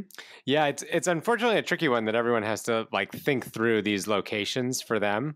And it might even be in an extreme case that you have like different wallets. So you have one that's your serious hodling, your savings account, so to speak, that is 3 of 5, and that is a real pain in the butt because you have to go to 3 different locations. Maybe one of them is your home and one's your work. So maybe 2 of the locations are like not that hard, but the third one is tricky. And you might want it to be tricky because you might want to be like well guarded in the event. I know Bitcoiners, when there were hurricanes in Florida, that had to evacuate with their Bitcoin on them. And that's very uncomfortable. So, you might want to have some, you might want to be so well distributed for geological events or emergencies, but then if you need access to them, well, they're really geographically far away. You don't want to be having to fly to another country to sign a Bitcoin transaction. So it can be a tricky one, and you might need to pre-plan, okay, this one is my long-term, this is for my children, 3 of 5, and the 5 are all over the place. And this one I'm going to do some shorter term trading, or maybe I have business that gets paid in Bitcoin, and so I have to spend and receive Bitcoin regularly. And for that, maybe I'm only 2 of 3, and one of them's at home, and the other one's at work or a safe deposit box, and that's going to be enough. Or you might even, in an extreme case, do 2 of 3 and keep 2 of the keys in one location. Obviously, you introduce a single point of failure, but maybe one of them is just a hardware wallet that you keep on your keychain, and the other one is in a safe you have at home, and maybe that's good enough for you. That's kind of your own business. Yeah, sure. But I guess then the other thing is accessing back to your Spectre while you're remote, right? Like, so let's say, and maybe some of this can be eased by the node package devices who set up like a Tor hidden service that you can access while you're out. But I suppose that's another area where you've just got to think about how you're gonna phone back home to your own Bitcoin Core and Spectre setup to actually do the setup, because you might be out remote where your key is and not being able to bring it back to your home where your node is or whatever. Yeah. In practice, if your Spectre is on a laptop, then if you need to do something really important, like, fly somewhere and put a key in a safe deposit box, like you could just bring the laptop with you because there's no private key info that is on that laptop. And Spectre is really good about aggregating signatures. So you grab one from one place and one from another. But where you're going to get into tricky ones is if you're going to sign like many transactions with one key in a location that you traveled a long way to, and you don't want to travel there like once for each transaction. You want to do a bunch of transactions, but for whatever reason, it's not a a batching situation. Maybe there's a privacy element. You could get into something weird like this where honestly your easiest answer is just put Spectre Desktop on a laptop and take it with you, and any edge case you can solve. Yep. No, that makes a lot of sense. So, I mean, we've spoken through it. I guess, are there any points here where you think, the guide needs some work or improvements? What are you looking for in terms of contributions as well? Yeah, so I would love contributions. This has been a Herculean effort, and I should probably stop creating like tons of work for myself where there isn't a revenue model. So PRs are very welcome. There's all kinds of areas that have little to-dos or fix me notes. If you want to add more screenshots, document things, add more detail or explanation, links to other sites. There's all kinds of great tutorials and places where you can learn more. I'm trying to be the most streamlined thing where I give you more info if you need it, but not overwhelm. And so pull requests, very welcome. The underlying software all has lots of room for user experience improvement. So I expect that these things are going to keep being improved and iterated. And then the guide will have to be adjusted for that. My design is terrible. If you're a designer and you want to make it pretty, that's all welcome. So yeah, pull requests, definitely welcome. I would prefer this isn't just me. Excellent. So I guess maybe just a quick high level, let me summarize a few of the key points just for listeners, just to make sure it's all clear. So essentially you've got to get those two different hardware wallets and have either an offline computer or use Tails for your Seedpicker. You're creating that multi-signature using Spectre Desktop and Bitcoin Core. If you want that easy, you can use, say, MyNode or one of those node packages, and then you create the multi-signature, you back it up with that JSON file, you make sure you've got that well distributed, and I guess kind of the key points are kind of just checking the addresses on the device when you do those transactions, like receiving and spending and so on, and then just periodically checking the setup. I guess those are some of the high level summary points. I guess anything else that you wanted to kind of remind listeners? I think that's well said. It sounds scary or daunting, and I certainly understand that reaction. The thing that I cannot stress enough is that multisig allows you to make massive mistakes, or at least one, potentially many, and not lose funds. So you don't have to be totally freaked out at every step that you're doing it wrong. Whereas in the single sig case, I think you do. So as much as this seems like a lot, blast through it. You don't have to be like as paranoid you would be about, say, updating firmware in a single sig situation. It's much more casual, and that's great. You can just focus on the Bitcoin stuff and not on the details.